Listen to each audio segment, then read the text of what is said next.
Okay, let's begin, my dear students. So today we will start with a new act, Factories Act 1948. गर्मी लग रहा है? Fan चला लो फिर पीछे का। अगर ज्यादा लग रहा होगा तो उधर स्विच है, उधर स्विच।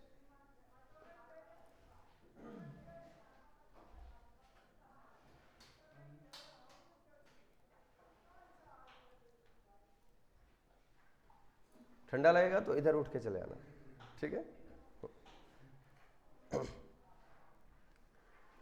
सो फैक्ट्रीज एक्ट हम लोग स्टार्ट करेंगे। ये अपने एग्जाम्स में कितने मार्क्स का कवरेज रखेगा? 6 to 8 मार्क्स का कवरेज रखेगा। ये अपने एग्जाम्स में 6 से 8 नंबर कवर करेगा। फैक्ट्रीज एक्ट 1940 एक्ट, ये the factories act 1940 act enacted to regulate the working condition in the factories. जब फैक्ट्री बोलने का मतलब आप क्या समझते हो? एक छोटी सी फैक्ट्री जहां पर कोई एकदम नॉमिनल प्रोडक्ट बनाया जाता है ना, कि बड़ी फैक्ट्री के बारे में बात कर रहा है। बड़ा से छोटा सभी फैक्ट्री के बारे में ये बात कर रहा है।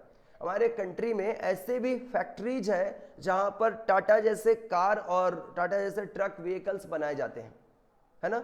और ऐसे भी हमारे कंट्री में बहुत सारे फैक्ट्रीज है जहां पर एक सिर्फ छोटा सा नट बोल्ट तैयार किया जाता है। कई तरह के फैक्ट्रीज है।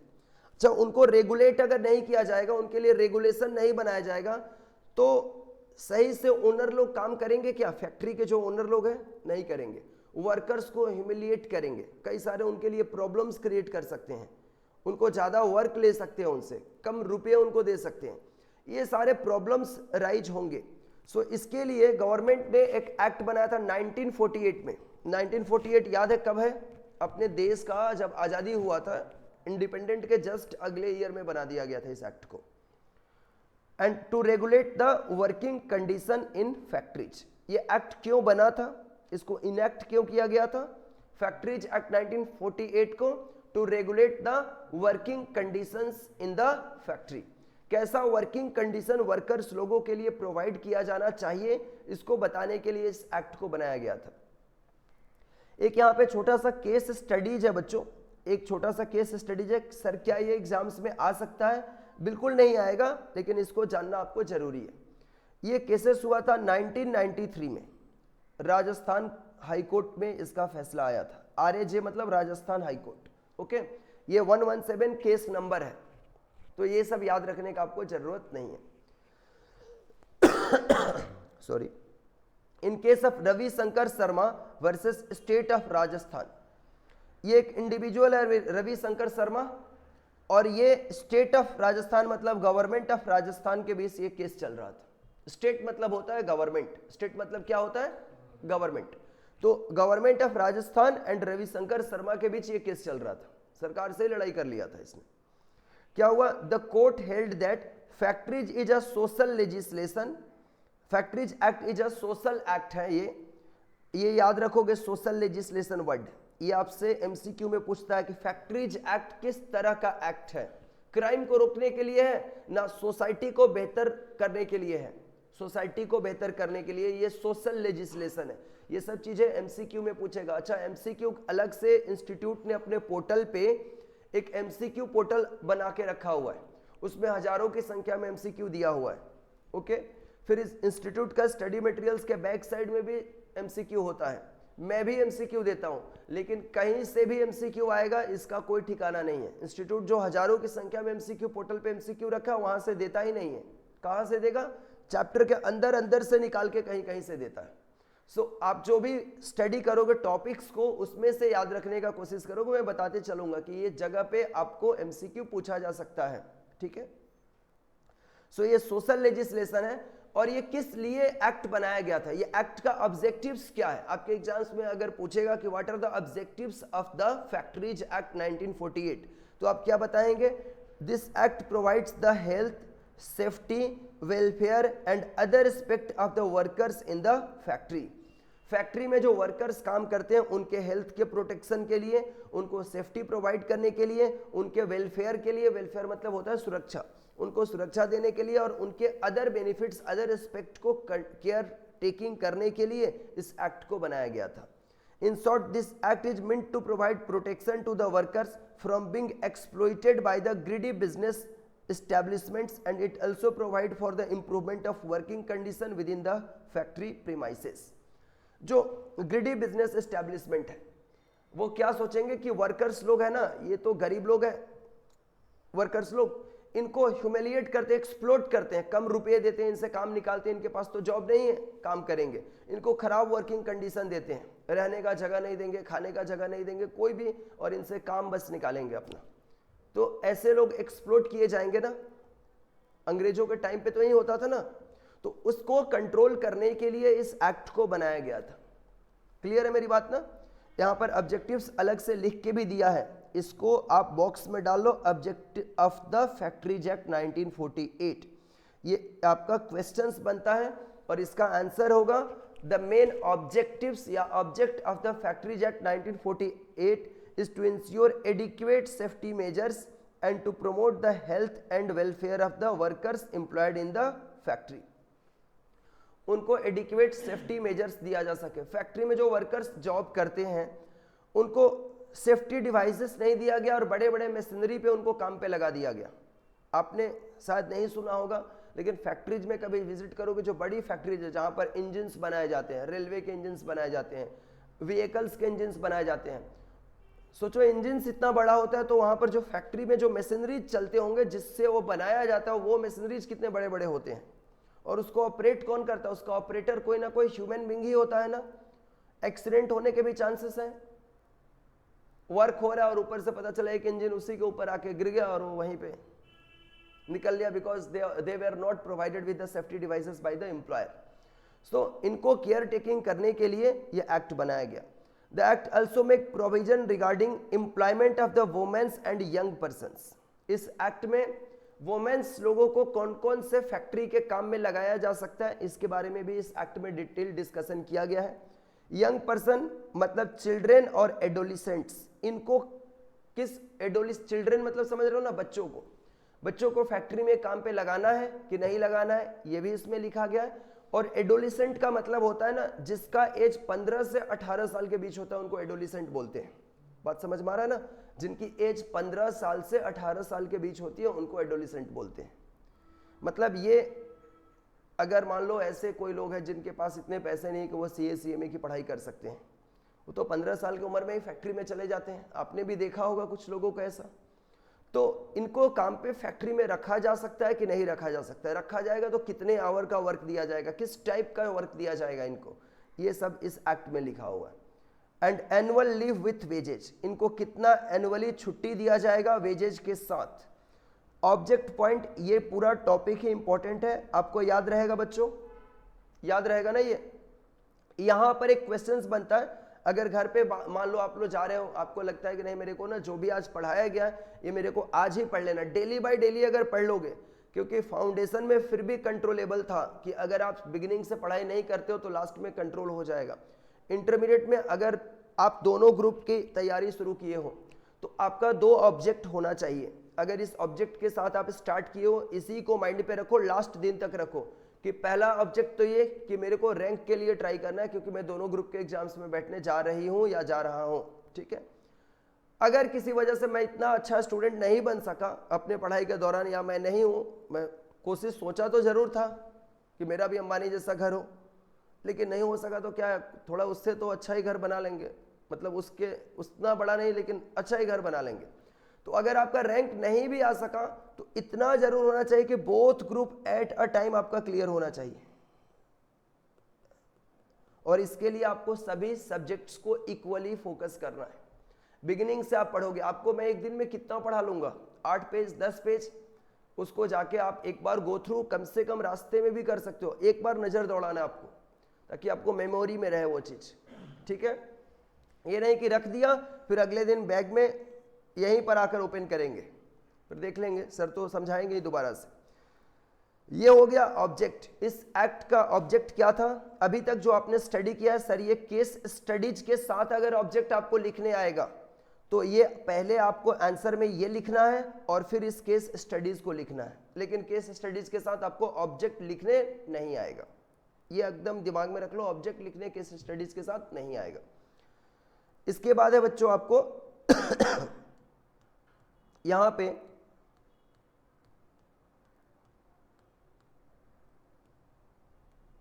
यहाँ पे ये एक्ट हमारे इंडिया के कौन कौन से जगह पे एप्लीकेबल है।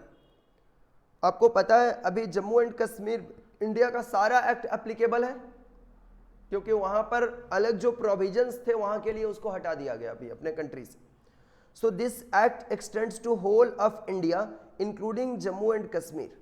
पहले मैं पढ़ाता था तो क्या पढ़ाता था, एक्सक्लूडिंग, अभी क्या हो गया है, including Jammu and Kashmir. Jammu and Kashmir में भी एप्लीकेबल है and covers all manufacturing processes. कहाँ कहाँ पर एप्लीकेबल है, जहां पर कोई भी तरह का अगर मैन्युफैक्चरिंग प्रोसेस होता है वहां पर ये एप्लीकेबल है। And establishment falling within the definition of factory as defined under section 2 clause M of the act. Act मतलब फैक्ट्रीज एक्ट।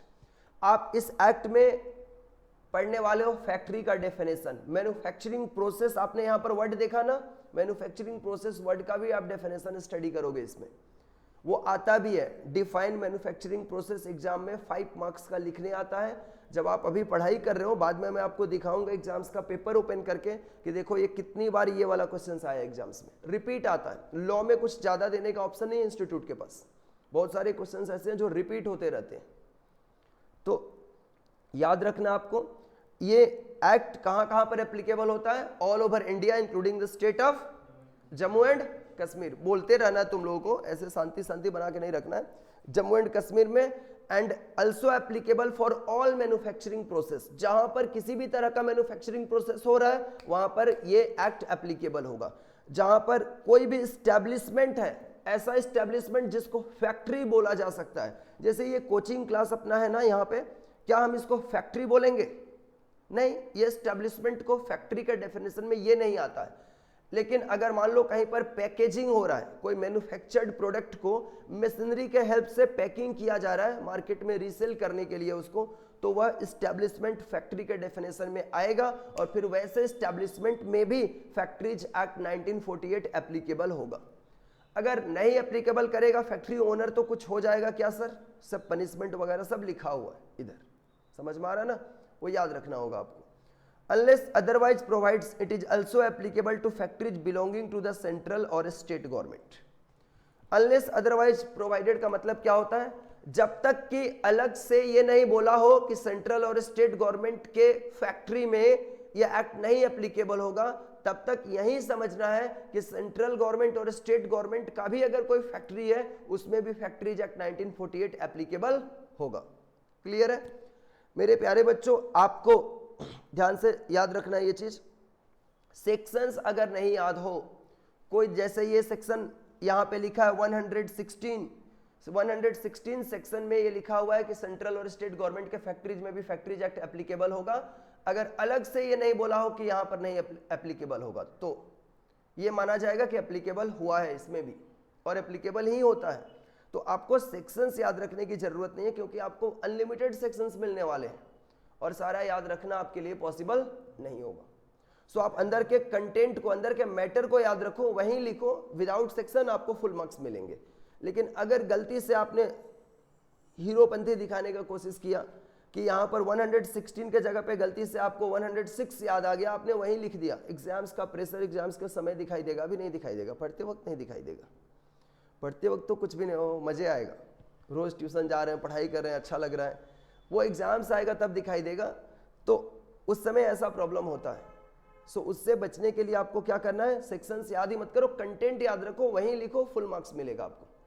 क्योंकि आपने ये पूरा सही लिखा और सेक्शन 116 के जगह पे आपने 106 लिख दिया तो आपका पूरा मार्क्स कट जाएगा।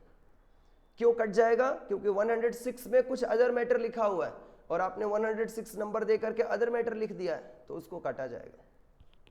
क्लियर है? कॉपी अच्छे से चेक होता है, ये आप बिल्कुल नहीं सोचो। ऑनलाइन एग्जाम्स जब हो रहे थे ना, इंटरमीडिएट और फाइनल के भी, आज से 2 साल पहले, तो ये कोर्स से बहुत सारे बच्चे लोगों ने अपने आप को रिमूव कर लिया, बोला सीए में तो करेंगे ही नहीं।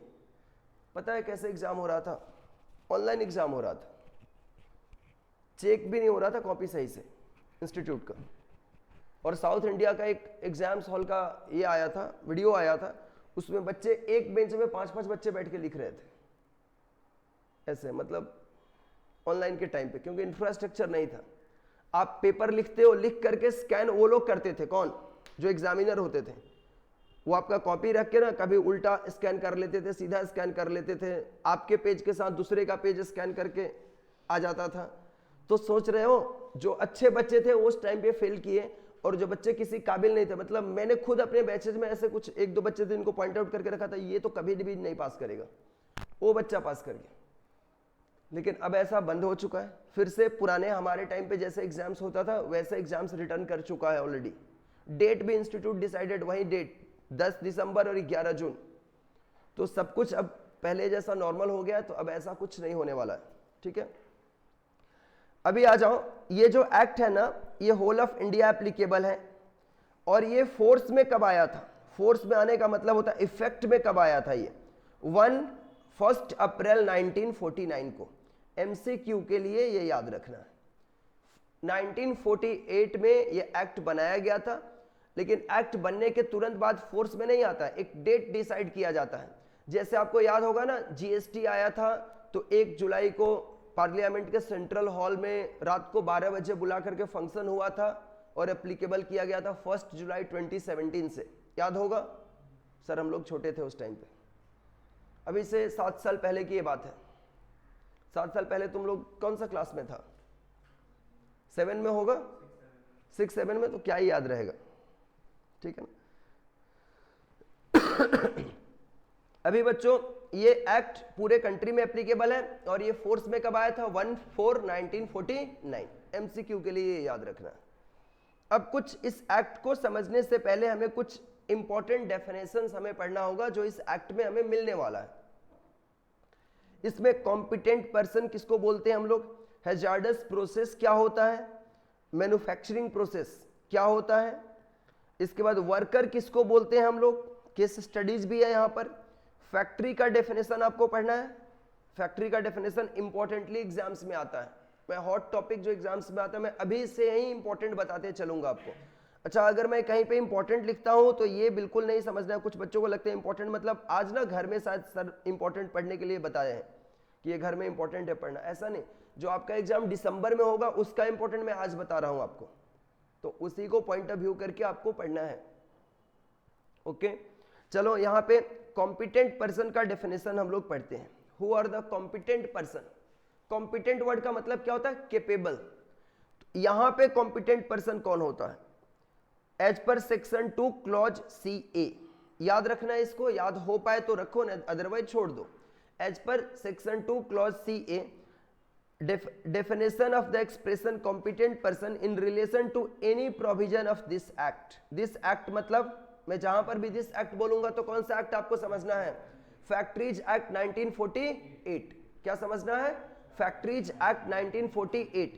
फैक्ट्रीज एक्ट 1948 के अकॉर्डिंग जितने भी इसमें प्रोविजंस दिए गए हैं, सभी प्रोविजन के लिए इस पर्सन को कॉम्पिटेंट पर्सन बोला जाएगा। Not for only one section और ओनली वन प्रोविजंस, सभी के लिए समझा जाएगा। क्लियर है? मीन्स अ पर्सन और an institutions recognised as such by the chief inspector. कोई पर्सन या कोई ऐसा इंस्टीट्यूशंस, कॉम्पिटेंट पर्सन किसको बोला जाएगा? किसी इंडिविजुअल पर्सन को बोला जाएगा। मेरे साथ बोल सकते हो, तुम लोग बोलोगे तभी याद होगा, नहीं तो नहीं याद हो पाएगा, ठीक है? ऐसे नहीं बैठना है, नींद आने लगेगा, ठीक है? अभी देखो यहाँ पर कॉम्पिटेंट पर्सन किसको बोलते हैं? Competent person in relation to for any provision of this act means a person और इंस्टीट्यूशंस। किसी इंस्टीट्यूशंस को भी कॉम्पिटेंट पर्सन बोला जा सकता है और किसी इंडिविजुअल पर्सन को भी कॉम्पिटेंट पर्सन बोला जा सकता है। अच्छा, ये कॉम्पिटेंट पर्सन अगर जो होगा उसको रिकॉग्नाइज कौन करेगा कि ये कॉम्पिटेंट पर्सन है? जैसे मान लो अगर हम लोग बोलते हैं कि ममता बनर्जी चीफ मिनिस्टर है, तो वो कैसे चीफ मिनिस्टर बनी? अपने आप रिकॉग्नाइज हो गए, मैं आज से चीफ मिनिस्टर हूं। मैं भी बोलूंगा आज से खड़ा होकर कि मैं भी आज से चीफ मिनिस्टर हूं, मैं हो जाऊंगा? नहीं, क्योंकि हमने उसको रिकॉग्नाइज किया है। किसने रिकॉग्नाइज किया है? हम लोगों ने। हम लोगों ने उनको उस जगह पे ले जाके बैठाया, हमने रिकॉग्नाइज किया है। बात समझ में आ रही है ना? सिमिलरली तो chief inspector for the purpose of carrying out tests, examinations and inspection required to be done in a factory under the provision of this act. Factory में क्या बनाए जाते हैं? प्रोडक्ट बनाए जाते हैं। आप कभी कभी देखते हो कि जिस जगह पे आपको लगता है, ऑथोरिटीज को लगता है ना कि यहाँ पर कुछ ब्लैक का काम हो रहा है, रेड होता है वहां पर, आपने ऐसा देखा है? आपने ऐसा देखा होगा कुछ क्राइम प्रोसेस कहीं पे चल रहे हैं, वहां पर पुलिस या अदर्स उसके ऊपर के ऑथोरिटीज वहां पर आकर के रेड करते हैं ताकि उन लोगों को पकड़ा जा सके। फैक्ट्रीज में भी अगर इंस्पेक्टर को, चीफ इंस्पेक्टर को ऐसा लगता है, चीफ इंस्पेक्टर को, कि फैक्ट्रीज में कुछ ऐसी एक्टिविटी हो रहा है जो फैक्ट्रीज एक्ट के प्रोविजंस को बिना फॉलो किए किया जा रहा है, फैक्ट्रीज में कुछ ऐसी मैन्युफैक्चरिंग प्रोसेस हो रहे हैं या कुछ ऐसी एक्टिविटी चल रही है जहां पर फैक्ट्रीज एक्ट के कानून को फॉलो नहीं किया जा रहा है और ये फैक्ट्री रन कर रही है, तो चीफ इंस्पेक्टर वहां पर किसको भेजता है? कॉम्पिटेंट पर्सन को, कॉम्पिटेंट पर्सन को भेजता है। वह कॉम्पिटेंट पर्सन कोई इंडिविजुअल इंसान भी हो सकता है या फिर कोई इंस्टीट्यूशंस भी हो सकता है। सर इंस्टीट्यूशंस होगा तो कैसे जाएगा? इंस्टीट्यूशंस के बिहाफ में कोई पर्सन जाएगा, समझ में आ रहा है ना? इंस्टीट्यूशंस के बिहाफ में कोई पर्सन जाएगा। अच्छा, ये फैक्ट्रीज में कॉम्पिटेंट पर्सन क्या करने के लिए जाते हैं? For the purpose of carrying out test, कि आप जो प्रोडक्ट बना रहे हो उस प्रोडक्ट की टेस्टिंग करेंगे कि आप प्रोडक्ट सही से बना रहे हो कि नहीं बना रहे हो, आप सही रॉ मटेरियल यूज कर रहे हो कि नहीं कर रहे हो। क्लियर है ना? आपका जो प्रोसेस है वो राइट प्रोसेस आप फॉलो कर रहे हो कि नहीं कर रहे हो। आपको क्या लगता था ऐसे फैक्ट्री चल रहा है, कोई भी कुछ भी बना के बेच देगा? कानून है उसके लिए। हमारे कंट्री में जितने भी काम होते हैं सबके लिए कानून है। अच्छा, एक चीज के लिए ना कानून नहीं था, पता है क्या चीज के लिए? कोचिंग सेंटर्स के लिए। अभी मोदी जी उसको भी लेके आ गए, उनको बर्दाश्त नहीं हो रहा था, थोड़ा बहुत ये गरीब बच्चा लोग कमा रहा था, उनको भी नहीं देखा गया, उसके लिए भी रेगुलेशन ला दिए। अभी समझ में आ रहा है ना? उसके लिए भी उन्होंने रेगुलेशन ला दिया। अभी इलेक्शन हो जाएगा, उसके ऊपर एक्ट भी बन जाएगा, वो भी पढ़ना होगा किसी को। क्लियर है ना? सभी चीजों के ऊपर कानून है। फिर देखो यहां पर carrying out test examinations of the product, peoples, working process, जो अच्छा टेस्ट में ये भी एग्जामिनेशन करेंगे कि जो उनको प्रोटेक्शन डिवाइसेस दिया गया है, किनको? वर्कर्स, लोग those who are working in the factory, उनके जो डिवाइसेस है या प्रोटेक्शन इंस्ट्रूमेंट उनको जो भी दिए गए वो ओल्ड है कि न्यू है, सही कंडीशन में है कि नहीं है, ये सब कुछ जाकर के कॉम्पिटेंट पर्सन चेक करेगा। और कॉम्पिटेंट पर्सन को रिकॉग्नाइज कौन करता है? Chief inspector. कौन करता है? Chief inspector. अच्छा, चीफ इंस्पेक्टर को कौन अपॉइंट करता है? गवर्नमेंट करता है। ये चीफ इंस्पेक्टर नॉर्मल इंस्पेक्टर नहीं होता है, कमिश्नर लेवल का इसका पोस्ट होता है। समझ में आ रहा है ना?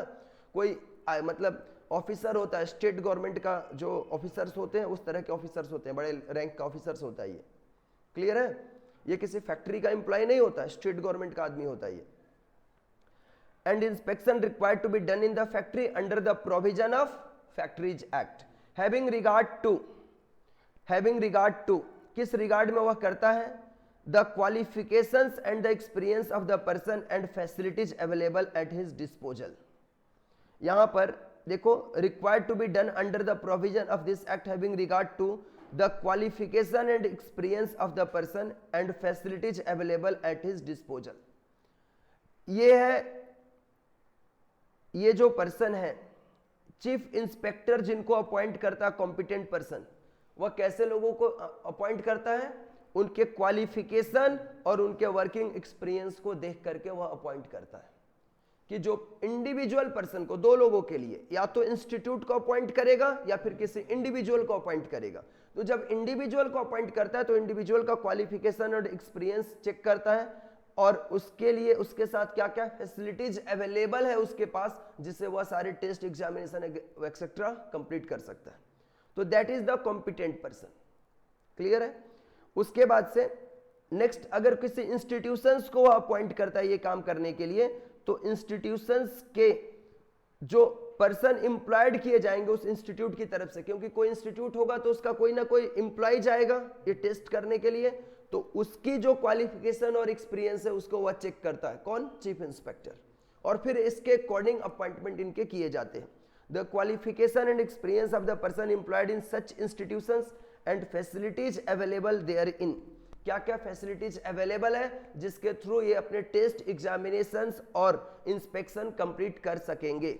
ऐसे जाकर के थोड़े ना प्रोडक्ट को चेक करेगा, उसके पास मशीनरी खुद का होना चाहिए, प्रोडक्ट कोई बनाया गया है तो उसमें राइट रॉ मटेरियल यूज हुआ है कि नहीं, चेक करने के लिए मशीनरी होना चाहिए, इंस्ट्रूमेंट होना चाहिए, तो वो फैसिलिटीज क्या क्या इसके साथ अवेलेबल है, that will be checked by the chief inspector before appointing the competent person. Okay, नहीं, ऑडिटर कुछ अलग गेम है, आऊंगा, ऑडिटर नहीं है, ठीक है। अच्छा, ऑडिटर नहीं है ऑडिटर भी बताऊंगा, वो ऑडिटर यहाँ पे तो नहीं है। अच्छा, with regard to conduct of such test examination and inspection, किस लिए वो सारी फैसिलिटी चेक की जाती है कि वो टेस्ट एग्जामिनेशन और इंस्पेक्शन उससे सही से कंप्लीट कर पाएगा कि नहीं कर पाएगा।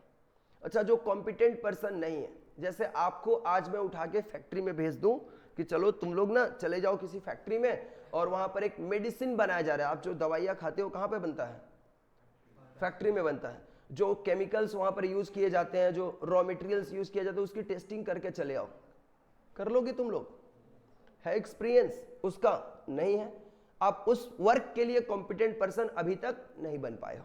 क्लियर है मेरी बात ना? तो वैसे लोगों को भेजा जाता है जो उसमें एक्सपर्ट पीपल होता है।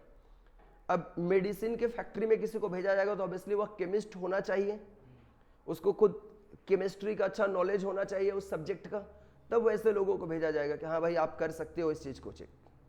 समझ गए ना? तो किसको कॉम्पिटेंट पर्सन अपॉइंट करके भेजेगा। जैसे किसी व्हीकल की फैक्ट्री में भेजा जाएगा कि यहाँ पर व्हीकल सही से बनाया जा रहा है कि नहीं, इतना जो प्राइसेस चार्ज कर रहे हैं ये लोग सेल करते वक्त, क्या उसके अकॉर्डिंग प्रोडक्ट है, तो उसके लिए किसी व्हीकल एक्सपर्ट को भेजा जाएगा। बात समझ में आ रही है ना? So and more than one person और institutions can be recognised as competent person in relation to a factory. एक या एक से ज्यादा पर्सन या एक से ज्यादा इंस्टीट्यूशंस भी as a competent person by the chief inspector recognise किए जा सकते हैं, क्योंकि ये डिपेंड करता है कि उस एरिया में कितनी फैक्ट्रीज है, उसके अकॉर्डिंग डिपेंड करता है कि कितने पर्सन को कॉम्पिटेंट पर्सन अपॉइंट किया जाएगा। समझ में आ रहा है? ओके, ये अच्छा सर, ये हम लोगों के पास तो अभी नहीं, हम लोग पढ़ेंगे कैसे? आप तो बोल दिए पढ़ लेंगे, मैं इसको आपको अवेलेबल कर दूंगा, मैं आपको ये फॉरवर्ड कर दूंगा फिलहाल के लिए, जब तक आपके पास इंस्टीट्यूट का बुक नहीं है। अच्छा, अभी इंस्टीट्यूट का एनरोलमेंट कोई कर चुका है क्या? आप में से कितने बच्चे कर चुके हैं? नहीं किए हो ना? अभी मत करो उसको, फरवरी के लास्ट के टाइम पे करो, ज्यादा अच्छा होगा, या फरवरी के मिड पे करो, क्योंकि अब अगर अभी कर देते हो तो आपको टैक्स का जो बुक है पुराना इंस्टीट्यूट भेज देगा, लॉ के बुक में कुछ अमेंडमेंट होंगे तो वो अमेंडमेंट भी आपको बिना किए बुक भेज देगा पुराना वाला स्टॉक में से। सो थोड़ा दिन बात करो, कर दिए हो ना तो फिर मिलाना, तुम ठीक करना उसको। बुक आया नहीं है ना अभी तक? आ गया? देखना कौन सा ईयर का भेजा है, मेरे को तो लग रहा है पुराना ही भेजा है तुमको, फिर से खरीदना होगा तुमको टैक्स का बुक। अच्छा, इसके बाद है नेक्स्ट हम लोगों का इंपॉर्टेंट डेफिनेशन, हैजार्डस प्रोसेस। ये एग्जाम्स में आता है बच्चों, फैक्ट्री में कौन से प्रोसेस को हम लोग हैजार्डस प्रोसेस बोलते हैं, ठीक है? Hazards process in the factory किसको हम लोग बोलते हैं? Hazards process in the factory. Section 2 clause CB, section 2 clause CB defines the expression hazards process. Hazards process को कौन डिफाइन करता है? Section 2 clause CB. अच्छा, सीए आपने याद रख लिया था, अब कौन सा मिला इसके बाद से? सीबी। अगर सीरियल वाइज अगर आप एक लिस्ट तैयार करते हो अपने पास कि हम लोग सबसे पहले ना कॉम्पिटेंट ऑथोरिटी, आके बैठो, कॉम्पिटेंट ऑथोरिटी, वो बाद में थोड़ा सा वेट कीजिए, क्लास जब तक नहीं खत्म होता, 40 मिनट कम से कम। हाँ ठीक है, कॉम्पिटेंट ऑथोरिटी। कॉम्पिटेंट ऑथोरिटी जो यहां पर है ना, इसको आपने ऐसे साइड में आप लिख के रख सकते हो, सेक्शन 2 क्लॉज सीए। फिर अगला जो प्रोसेस है आपका हैजार्डस प्रोसेस, इसको आप लिख के रख सकते हो सेक्शन 2 क्लॉज सीबी। ऐसे ना एक जगह पे एक लिस्ट तैयार अगर कर लोगे कॉपी पे ना, तो शायद सेक्शन भी आपको याद रह सकता है, ठीक है? अगर नहीं याद हो कोई प्रेशर नहीं लेना है, अगर आपको मन है कि मैं एकदम अरेंज करके लिखूं, याद करना है मेरे को, तो आप कर सकते हो। रैंक लाने के लिए तो करना चाहिए ट्राई आपको। हैजार्डस प्रोसेस का मीनिंग क्या होता है? हैजार्डस प्रोसेस का मतलब क्या होता है? अच्छा कुछ होता है कि खतरनाक होता है? खतरनाक होता है ना? इसमें क्या क्या आते हैं जिसको हैजार्डस प्रोसेस हम लोग बोलते हैं फैक्ट्री में? Hazardous process as any process or activity in relation to an industry specified in the first schedule. Specified word का मतलब होता है given in the first schedule. ठीक है, जो फैक्ट्रीज के फर्स्ट शेड्यूल में, इंडस्ट्री के फर्स्ट शेड्यूल में, लॉ के फर्स्ट शेड्यूल में ये पूरे प्रोसेस और एक्टिविटी को लिखा गया, where unless special care is taken raw material used therein or the intermediate or finished product, by-product, waste or effluents thereof would. दोबारा से रिपीट करता हूं, hazardous process as any process or activity in relation to an industry. अच्छा, ये hazardous process, यहां पे कुछ hazardous process हो जाएगा क्या? यहां पे पढ़ाते पढ़ाते केमिकल निकलना शुरू हो जाएगा, तुम लोग आंखों में जाएगा, अभी कोई बेहोश हो जाएगा, कोई मर जाएगा, ऐसा कुछ होगा क्या? ऐसा कुछ नहीं होने वाला। यहाँ पर ऐसी कोई एक्टिविटी नहीं चल रही है, बट फैक्ट्री में किसी भी टाइम पे फायर हो सकता है, पॉसिबल है, इतने सारे मशीनरी चलते रहते हैं। कोई केमिकल रिएक्शन करके, आपने ऐसा सुना भी होगा, शायद कभी पढ़ा भी होगा कि एक बार वो गैस भोपाल में ऐसा हुआ था, ठीक है ना, 1983 के 84 के टाइम पे ऐसा हुआ था, बहुत सारे लोग मारे गए थे। ऐसा नॉर्मल फैक्ट्री में आते रहता है, ट्रांसफार्मर फट गया, वर्कर्स लोग मर गए, 4 वर्कर्स। तो ये हैजार्डस प्रोसेस होता क्या है, यही आप पढ़ाई कर रहे हो अभी, ठीक है। ये किसके रिलेशन में हैजार्डस प्रोसेस पढ़ रहे हो? कोचिंग सेंटर के रिलेशन में कि इंडस्ट्री के रिलेशन में पढ़ रहे हो? फैक्ट्रीज, उसके बारे रिलेशन में, जिसके बारे में फर्स्ट शेड्यूल में मेंशन किया गया है, जहां पर unless special care is taken, मतलब जब तक अगर इसके लिए स्पेशल केयर नहीं लिया जाएगा, देन रॉ मटेरियल यूज्ड देयरइन, यानी वहां पर जो रॉ मटेरियल यूज होता है वह भी हैजार्डस हो सकता है, ठीक है। रॉ मटेरियल्स, अच्छा, जो मेडिसिन बनते हैं वहां पर बहुत सारे केमिकल्स और रॉ मटेरियल्स यूज किए जाते हैं। अगर वहां पे जो वर्कर्स काम करते हैं, अगर वो बिना कोई स्पेशल इंस्ट्रूमेंट को यूज किए, स्पेशल कोई इंस्ट्रूमेंट को बिना यूज किए, मतलब प्रोटेक्शन ड्रेसेस को बिना पहने अगर उसको वर्क को स्टार्ट करते हैं, केमिकल उनके बॉडी को इफेक्ट कर जाएगा। एसिड वर्क होता है, एसिड अगर आपके बॉडी पे टच करता है क्या होता है? जल जाता है, बर्निंग होने लगता है, स्किन आपका खराब हो जाएगा, कई सारे होते हैं ना प्रॉब्लम्स। तो इसके लिए ये बोला है कि unless special care is taken, यानी जब तक इसके लिए स्पेशल केयर टेकिंग नहीं किया जाएगा, then raw material used in the factory, therein मतलब in the factory, or the intermediate or finished product. Intermediate product को मतलब होता है WIP। WIP नाम सुने हो? वर्क इन प्रोसेस, मतलब अभी मिड में चल रहा है प्रोसेस, इंटरमीडिएट प्रोडक्ट उसको बोलते हैं। फिनिश्ड प्रोडक्ट जो ऑलरेडी बनके तैयार हो गया है। बाई प्रोडक्ट किसको बोलते हैं? जैसे हम लोग कोई एक प्रोडक्ट मैन्युफैक्चरिंग करने जा रहे हैं, लेकिन उस प्रोडक्शन के दौरान एक और प्रोडक्ट बनके ऑटोमेटिक निकल गया, इसको अपने बोलते हैं बाई प्रोडक्ट। जैसे हम लोग शुगर बनाते हैं तो बैगेजी निकलता है, ठीक है ना, बैगेजी, तो ये क्या होता है? बाई प्रोडक्ट होता है, दूसरा कोई प्रोडक्ट बनके यहां पर निकल गया उसके साथ। वेस्ट और इफ्लुएंट, वेस्ट और इफ्लुएंट दोनों का मतलब एक ही होता है, ठीक है। देयर ऑफ वुड कॉज, और ये क्या करेगा?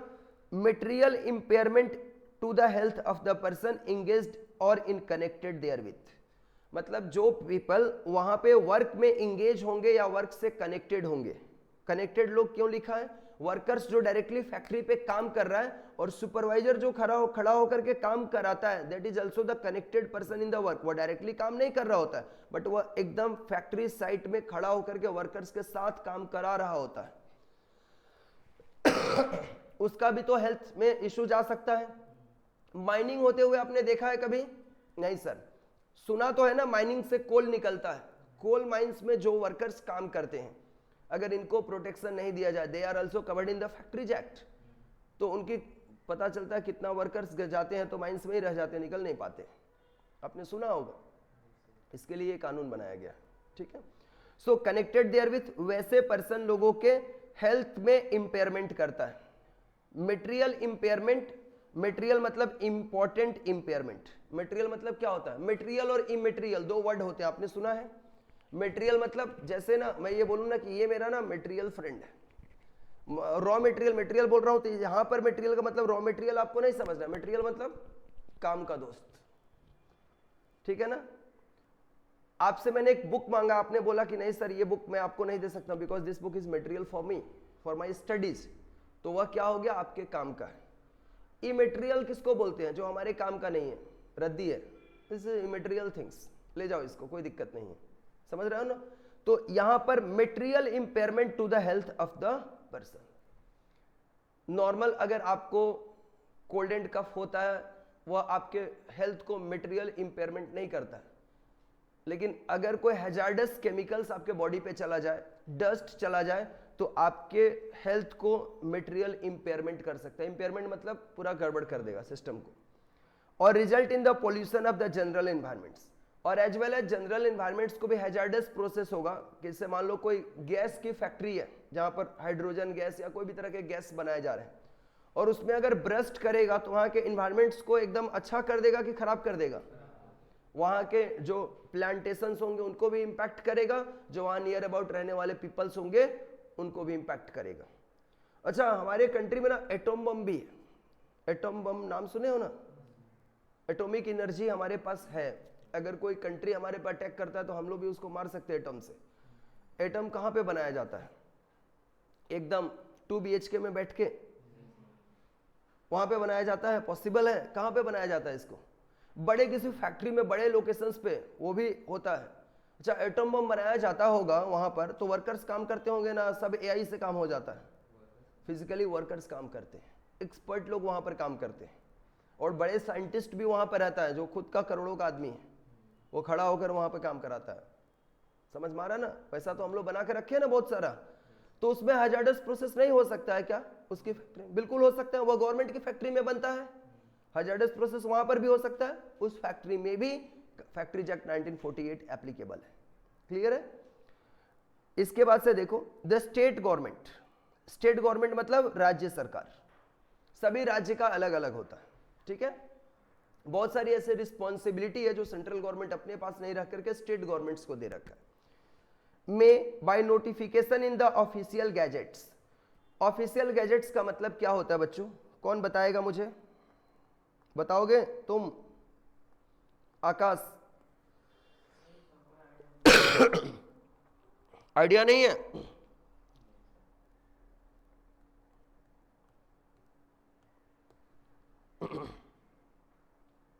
आपने ये नाम सुना है, हिंदी पढ़ने जिसको आता होगा,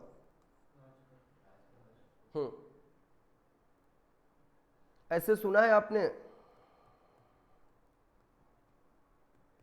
ऐसे कोई न्यूज़पेपर वगैरह सोशल मीडिया पे कुछ भी देखे हो ऐसा, कभी नहीं देखे हो, चलो दिखाता हूं तुमको।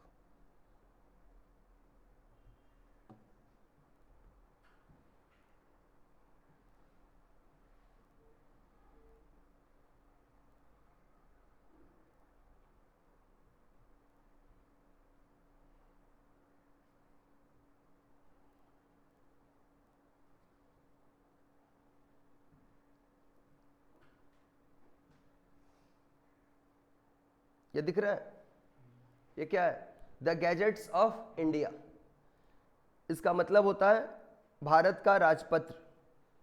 ये इसमें ना सिर्फ इंडिया गवर्नमेंट लिखता है, मतलब ये इंडिया गवर्नमेंट का अपना न्यूज़पेपर है, समझ में आ रहा है ना। महाभारत देखा है तुम लोग, वो राजा लोग एक दूसरे राजा को कोई संदेश भेजते थे तो ऐसे गोल गोल का एक होता था, ऐसे जाके खोल के पढ़ते थे, उस पे उनका लोगो बना रहता था, वाटरमार्क, जिसको लेटर हेड बोलते हैं, तो समझ में आ जाता था कि ये उस राजा का राजपत्र है। ऐसे ही गवर्नमेंट ऑफ इंडिया का ये राजपत्र है जो अभी आपके सामने है, समझ में आ रहा है ना। ऐसे गवर्नमेंट ऑफ इंडिया का तो अपना होता है जिसको गैजेट्स ऑफ इंडिया बोलते हैं, और हिंदी में उसको भारत का राजपत्र बोलते हैं। जो भी इंग्लिश में लिखा है वो सारी चीजें नीचे जाके आपको हिंदी में मिलेगा, सारा हिंदी पे भी लिखा हुआ रहेगा। रुको रुको, आ गया, दिखा दूं तो आपको मजा आ जाएगा। हिंदी वाला भी आ गया, ऊपर लिखा हुआ मिलेगा भारत का, जहां से हिंदी शुरू हुआ है, इसे मिक्स करके रखा हुआ है। कुछ जो भी रहता है इंग्लिश में भी आता है और हिंदी में भी आता है, नहीं लिखा है हिंदी वाला, हिंदी पे मिल जाएगा, देखोगे भारत का राजपत्र। वैसे ही सेम टू सेम, ये मैं जस्ट एक आपको डेमो दिखाया, इसको मैं अभी हटा रहा हूं स्क्रीन से। वैसे ही सिमिलर वैसा ही स्टेट गवर्नमेंट का भी अपना एक राजपत्र होता है, सभी राज्य सरकारों का होता है, समझ में आ रहा है ना। जैसे वेस्ट बंगाल का होगा तो लिखा रहेगा the gazettes of West Bengal government, ठीक है ना। The gazettes of Rajasthan government, the gazettes of Bihar government, उसके ऊपर मेंशन किया हुआ रहेगा। तो ऐसे state government may by notification in the official gazettes, अपने इस ऑफिशियल गैजेट्स में नोटिफिकेशन, गवर्नमेंट को कोई नोटिफिकेशन निकालना होता है तो कहां निकालता है, बुलाएगा आज तक वाले को, अंजराम कश्यप को, क्या हो मैं गैजेट्स निकालना चाहता हूं, नोटिफिकेशन निकालना चाहता हूं, नहीं, क्या करेगा वो राजपत्र में लिख देगा, जिसको देखना वहां से देखेगा। अब ये लोग वहां से पढ़ के और फिर न्यूज में सुनाते हैं, देखो ऐसा आ गया, ऐसा कर दिया। ये कहां से पढ़ते हैं, गैजेट्स पे लिखा हुआ रहता है। क्लियर है मेरी बात ना। तो ये नोटिफिकेशन गवर्नमेंट लाता है गैजेट्स में, और क्या किया, amend the first schedule, first schedule को बदल दिया by way of additions, omission और variety of any industry given in the said schedule. ये स्टेट गवर्नमेंट के पास पावर है कि वह नोटिफिकेशन ला करके, कोई भी राज्य सरकार अपने राज्य के लिए, अपने स्टेट के लिए ऑफिशियल गैजेट्स में नोटिफिकेशन ला करके फैक्ट्रीज के शेड्यूल में जो प्रोसेस मेंशन है फर्स्ट शेड्यूल में, यहाँ पे लिखा हुआ था ना कि किसको हैजार्डस प्रोसेस बोला जाएगा, उसमें अगर और कोई वर्क होगा हैजार्डस का, उसको वह ऐड कर सकता है, कोई वर्क, ऐसा वर्क जो हैजार्डस नहीं है उसको रिमूव कर सकता है, ठीक है। ये पावर किसके पास है करने का, ऐसा स्टेट गवर्नमेंट के पास है। क्लियर है, किसके पास है, स्टेट गवर्नमेंट के पास है। इसके बाद बच्चों हमारा अगला डेफिनेशन है मैन्युफैक्चरिंग प्रोसेस, सेक्शन 2 क्लॉज के। ये अपने एग्जाम्स में ना 3 to 4 टाइम्स एग्जाम्स में आ चुका है ऑलरेडी, समझ रहे हो कितना इंपॉर्टेंट है, 3 to 4 टाइम्स, और जब भी आया है 5 मार्क्स का आया है, जब भी आया 5 मार्क्स का आया है मैन्युफैक्चरिंग प्रोसेस। इसको लिख लेना इंपॉर्टेंट। सर अभी कहां पे लिखे, बेंच पे नहीं लिखना प्लीज, ठीक है। आप लोग ये लिखना अपने इंस्टीट्यूट का स्टडी मॉड्यूल पे जब आ जाएगा आपके पास, सर मार्किंग करेंगे, बहुत टाइम जाएगा, 2.5x तक स्पीड हो सकता है अपने वीडियो का, समझ में आ रहा ना। तो तब भगा के 10 मिनट में मार्किंग कर लेना जब आपके पास बुक आ जाए। तो अभी फिलहाल इसको सिर्फ पढ़ो। मैन्युफैक्चरिंग प्रोसेस क्या है, सेक्शन याद होगा तो लिखना है, नहीं याद होगा तो नहीं लिखना है। सेक्शन 2 क्लॉज के defines the expression manufacturing process. अच्छा मान लो आपको सेक्शन याद नहीं रहेगा तो आप कहां से शुरू करोगे, यहां से। Manufacturing process as any process for, ये जितना मैं प्रोसेस अभी बोलने जा रहा हूं इन सबको मैन्युफैक्चरिंग प्रोसेस बोलते हैं, मतलब ये सब मैन्युफैक्चरिंग है। जैसे मेकिंग करना, कोई गुड्स बनाना, ऑल्टर करना, ऑल्टर करना जानते हो क्या होता है, चेंज करना। जैसे मान लो आपने देखा होगा आयरन का पाइप देखा होगा, रॉड आपने देखा होगा, रॉड या पाइप, वो बहुत बड़े बड़े पीसेस होते हैं। जब मैन्युफैक्चरिंग होता है उसको कटिंग करके छोटे छोटे पीसेस में बना करके बेचा जाता है मार्केट में, जो पीपल नॉर्मल परचेज करते हैं। जस्ट मैं एक एग्जांपल दे रहा हूं आपको। तो उसका ऑल्ट्रेशन यानी बड़े साइज से छोटे साइज में कन्वर्ट करना ऑल्ट्रेशन होता है, that is also a manufacturing process. Repairing करना, repairing is also a part of manufacturing. Clear है। ऑर्नामेंटिंग करना, आपने कभी ऐसा सुना होगा, आप में से किसी का ऑर्नामेंटिंग का बिजनेस है, ऑर्नामेंट्स, ज्वेलरी जहां पर बनाए जाते हैं, ज्वेलर्स लोग ऑर्नामेंटिंग करते हैं, that is also a manufacturing process, उसको भी मैन्युफैक्चरिंग प्रोसेस बोलते हैं। फिनिशिंग, फिनिश्ड प्रोडक्ट बनाना, पैकिंग करना, ऑयलिंग करना, वॉशिंग करना, क्लीनिंग करना, ब्रेकिंग अप, किसी थिंग्स को तोड़ करके उसको छोटे छोटे पार्ट्स में बनाना, ये भी मैन्युफैक्चरिंग प्रोसेस है। ये सारे वर्ड आपको याद रखने होंगे।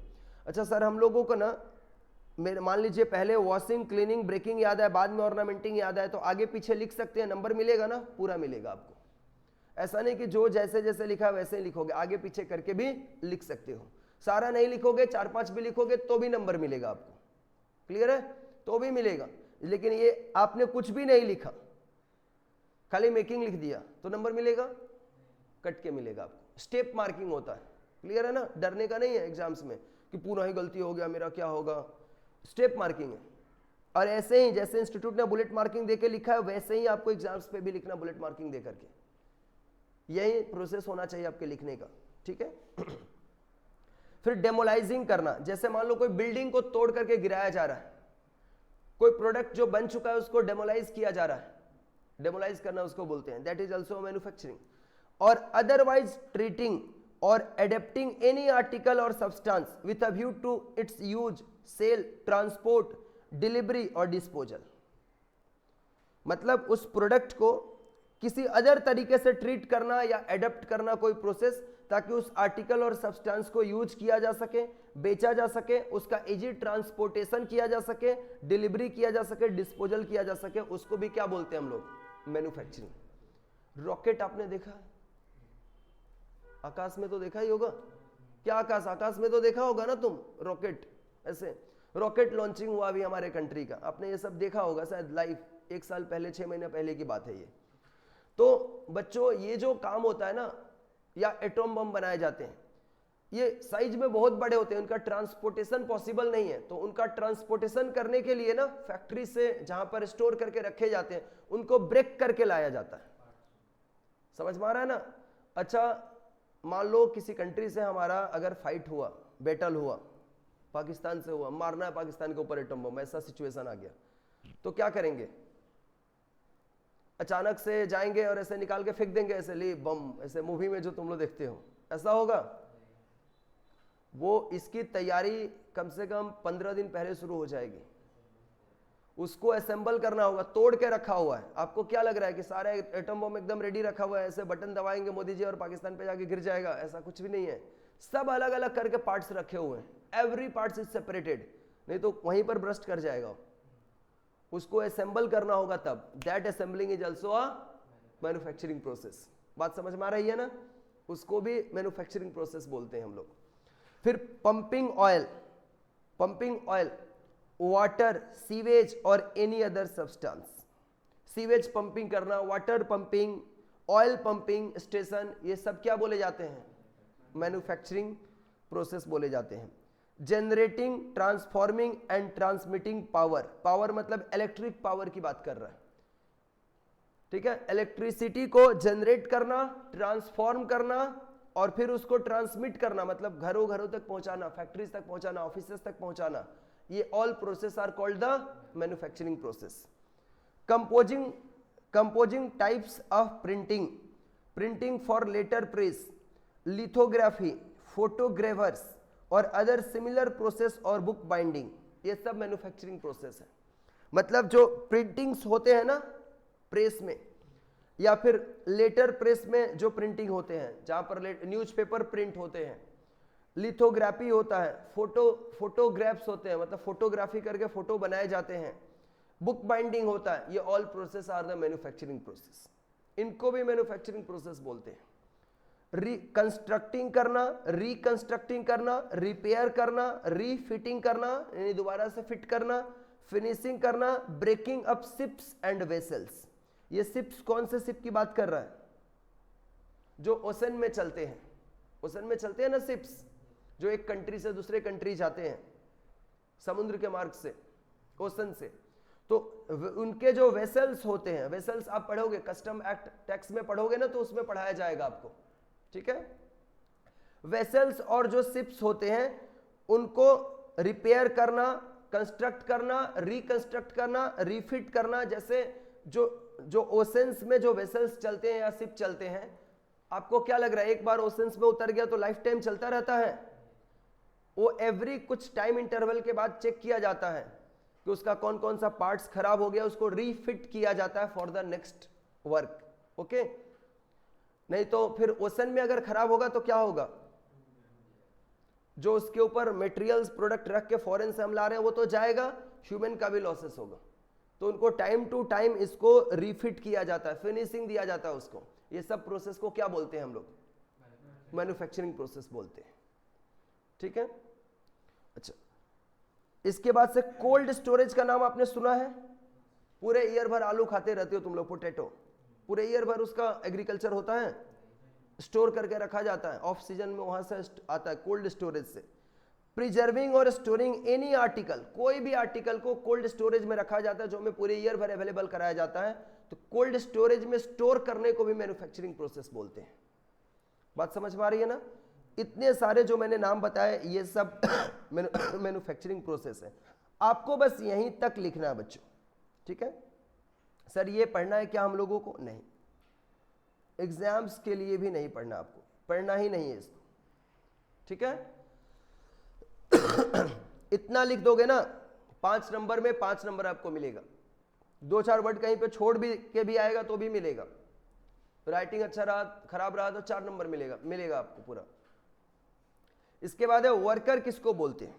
Worker, who are called worker as per the factories act 1948। Indian army आपने नाम सुना है? एयरफोर्स, आर्मी, नेवी फोर्सेस, नाम सुना है ना? क्या ये भी वर्कर है? Yes sir. किनको किनको वर्कर? मैं बोलूंगा वो भी तो वर्कर है। पॉलिटिकल पार्टी का जो फ्लैग लेके घूमता है वो लोग को भी वर्कर ही बोला जाता है। लेकिन फैक्ट्रीज एक्ट में किसको वर्कर बोला जाता है?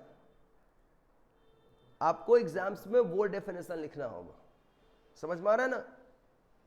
सबको वर्कर बोल दोगे तो नहीं चलेगा, फिर तो गलती हो जाएगा। किसको वर्कर बोला जाता है ये आपको यहां पे समझना है।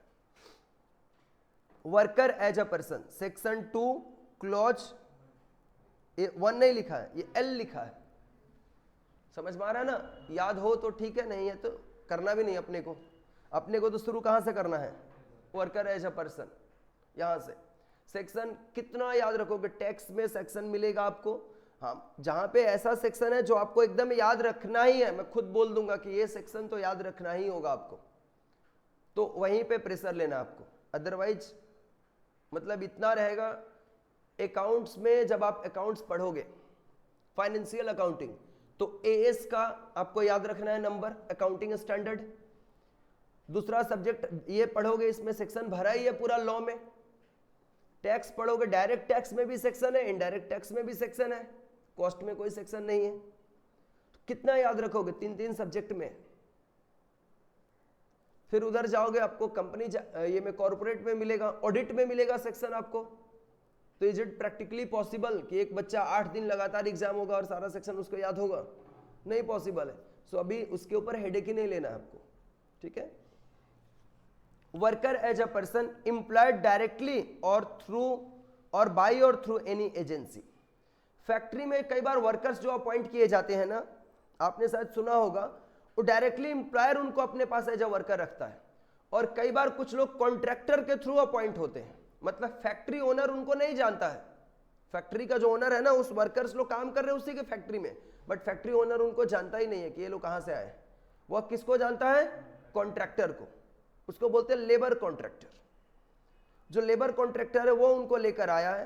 कंपनी पेमेंट किसको देती है? कॉन्ट्रैक्टर को। फिर कॉन्ट्रैक्टर अपने वर्कर्स लोगों को पेमेंट करता है। तो वह डायरेक्टली अगर अपॉइंट हुआ है तब भी, अब इनडायरेक्टली अपॉइंट हुआ है, हजार्डस प्रोसेस में वह मारा गया या उसका बॉडी में कुछ प्रॉब्लम आ गया, उसके हेल्थ में कोई इश्यूज आ गए, तो फैक्ट्री वाला बोलेगा ये हमारा वर्कर नहीं है। बोल सकता है ना? बोलेगा ये तो हमने अपॉइंट नहीं किया था। तो इसीलिए वर्कर को भी डिफाइन किया गया है कि भाई किसको किसको वर्कर माना जाएगा। आप बाद में इग्नोर नहीं कर सकते हो कि करता होगा मेरे, हम तो नहीं जानते इसको, कहीं किसी के थ्रू आया होगा। थ्रू बोल के आप कन्नी काट के नहीं निकल सकते हो, आप फैक्ट्री ओनर हो तो, इसलिए डेफिनेशन दिया हुआ है। Are you getting my point ना? देखो यहां पर worker as a person employed directly और through any agency including a contractor. Contractor के थ्रू भी अपॉइंट है तो, विथ और without the knowledge of the principal employer. Principal employer मतलब मेन एम्प्लॉयर, मतलब मेन एम्प्लॉयर के नॉलेज में है या नहीं है, यानी मेन एम्प्लॉयर उस वर्कर को जानता है या नहीं जानता है। वेदर फॉर रिम्यूनरेशन और नॉट, मतलब पैसे के लिए काम करने आया है या फ्री ऑफ कॉस्ट काम करने आया है, ट्रेनिंग करने के लिए आया है। जैसे मान लो बहुत सारे लोग ना ऑपरेटर बनना चाहते हैं, फैक्ट्री के कुछ मशीनरीज के काम सीखना चाहते हैं। भाई पूरे देश में 145 करोड़ का पॉपुलेशन है, क्या सब लोग CSE में बनते हैं? बहुत सारे ऐसे लोग हैं जिनका एम है ना कि हम रूरल एरिया में रहते हैं, हम फैक्ट्री में कोई मशीनरी चलाना ही सीख जाएंगे तो इसके ऑपरेटर बन जाएंगे तो पूरा जिंदगी आराम से कटेगा, जॉब तो रहेगा ही रहेगा हमारे लिए। होता है ऐसा। तो वो ऑपरेटर बनने की ट्रेनिंग करने के लिए आया, पैसा नहीं ले रहा है, सिर्फ वो मशीन चलाना सीख रहा है। इसलिए लिख दिया है कि वह चाहे रिम्यूनरेशन के लिए काम कर रहा हो या विदाउट रिम्यूनरेशन काम कर रहा हो। समझ में आ रहा है ना? वेदर फॉर रिम्यूनरेशन और not. In any manufacturing process, कोई भी मैन्युफैक्चरिंग प्रोसेस, और मैन्युफैक्चरिंग प्रोसेस क्या होता है ये सब कुछ अभी आपने देखा, अभी देखा मैन्युफैक्चरिंग प्रोसेस आपने। कोई भी मैन्युफैक्चरिंग प्रोसेस में और इन cleaning any part of the machinery, या मशीनरी का कोई पार्ट को क्लीनिंग करने के प्रोसेस में वह इंगेज है, या फिर premises used for the manufacturing process, manufacturing के लिए, मैन्युफैक्चरिंग प्रोसेस के लिए जो प्रीमाइसेस यानी फैक्ट्री यूज किया जा रहा है उसके किसी भी काम में, क्लीनिंग में या अदर वर्क में वह इंगेज है, तब भी उसको वर्कर बोला जाएगा। समझ में आ रहा है ना? जैसे मान लो फैक्ट्री आपने कभी किसी ने फैक्ट्री देखा है? आप में से किसी ने? ना, वो भी ऑनलाइन दिखाऊं मैं? हाँ, कौन कौन देखा है? नहीं देखा है ये बताओ। देखा तो एक दो लोग ही होगा। नहीं देखा है कौन कौन? कभी फैक्ट्री देखे हो? नहीं देखे हो, बिल्कुल। तो फैक्ट्री में ऐसे जैसे शेड में बैठ के अभी आप लोग क्लास कर रहे हो, वैसा शेड फैक्ट्री में नहीं होता है। फैक्ट्री के लिए अलग से शेड बनाया जाता है, मतलब ऐसे ब्रिक्स का शेड नहीं होता, सीमेंटेड ऐसा शेड नहीं होता ढलाई वाला, उनका शेड अलग बनाया जाता है फैक्ट्री का। क्लियर है ना?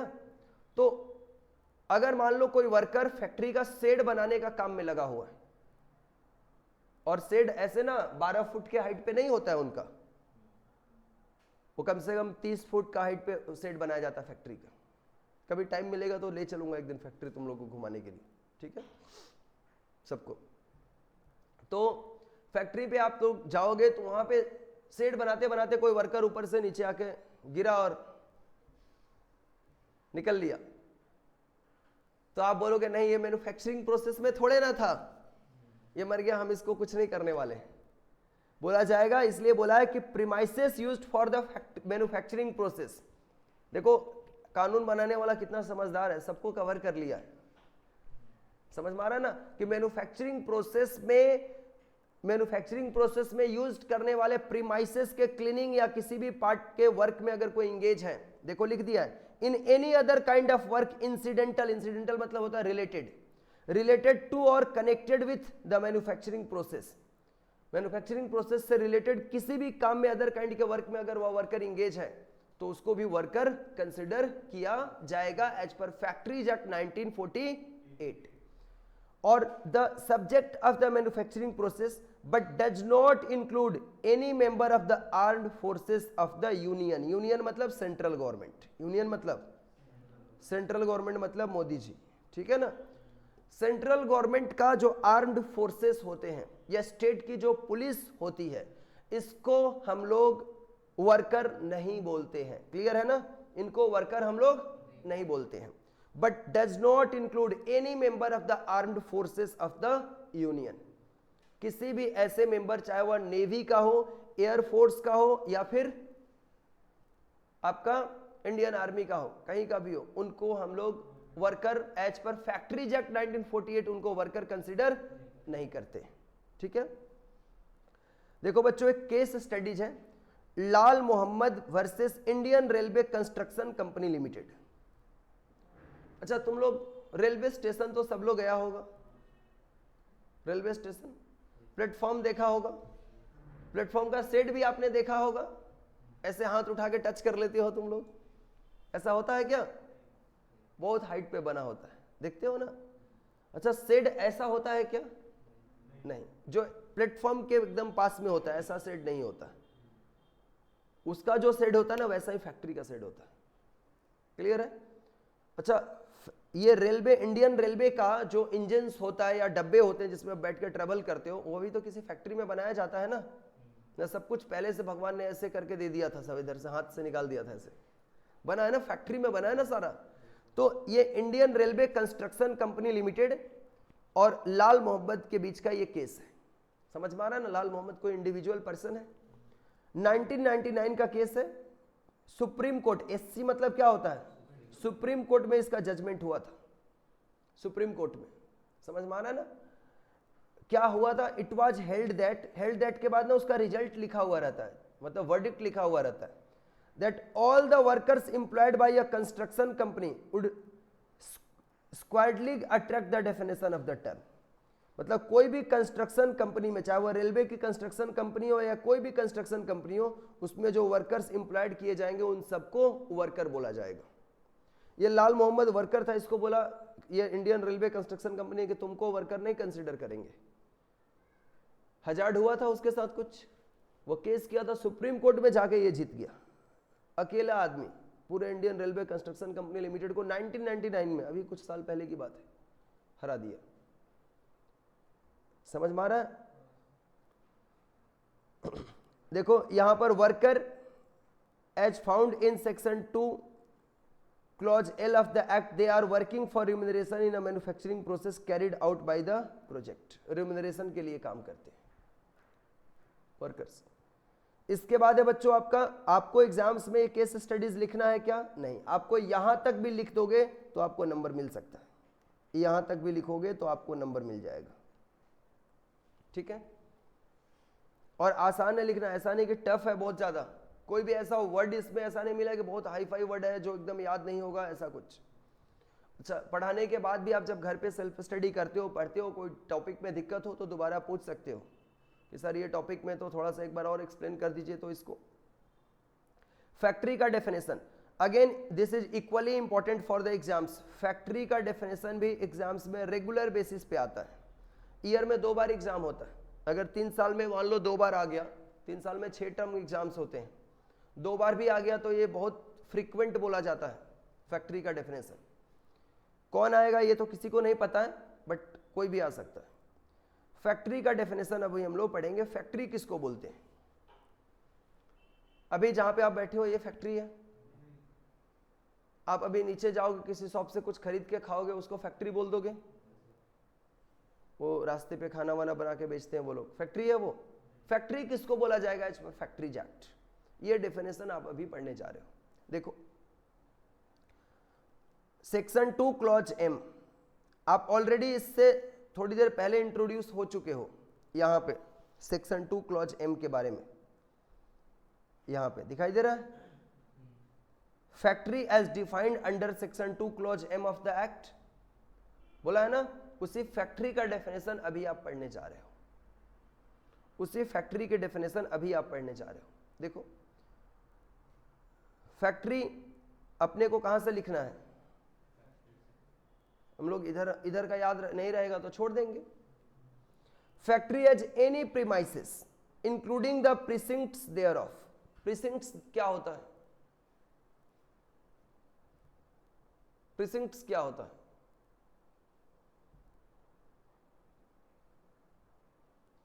कोई बताएगा मेरे को? न्यू वर्ड है, मैं बताता हूं, बहुत पुराना वर्ड है ये। कॉलेज कौन कौन जाता है? कौन सा कॉलेज है? तुम्हारे को समझाना बहुत आसान रहेगा, थोड़ा सा खड़े हो जाओ।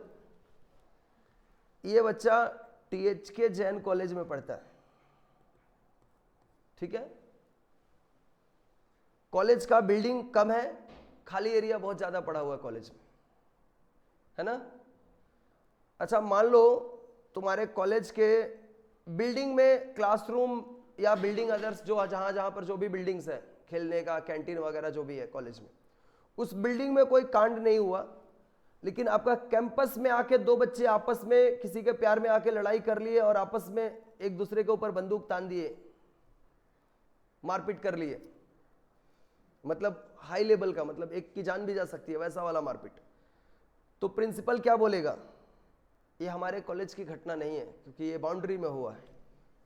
प्रीसिंक्ट्स मतलब क्या होता है? बाउंड्री, मतलब फैक्ट्री, जहां पर फैक्ट्री बिल्डिंग है, जहां पर मशीन लगा है, मैन्युफैक्चरिंग हो रहा है, और प्रीसिंक्ट्स जहां पर फैक्ट्री की बाउंड्री जहां तक है उसको बोलते हैं क्या? प्रीसिंक्ट्स। तो फैक्ट्री के कैंपस में भी अगर कुछ होगा तो उसको फैक्ट्री ही कंसिडर किया जाएगा। समझ में आ रहा है ना? मतलब फैक्ट्री का कैंपस, क्लियर हो गया ना। ये सब तुम्हारा क्या बोला जाएगा? कॉलेज का कैंपस। कॉलेज के मेन गेट तक अगर कुछ होता है तो किसकी जिम्मेदारी है? मेन रोड पे आके अगर लड़ाई करते हैं तो कॉलेज का प्रिंसिपल कोई जानता है? मर जाओ दोनों आपस में, क्या दिक्कत है? मेरा मतलब नहीं है, बैठ जाओ। अभी समझ में आ गया सबको? फैक्ट्री कैंपस क्लियर है? प्रीसिंक्ट्स का मतलब कुछ नहीं है सब। देखो factory means any premises including the campus thereof. अब क्लियर है?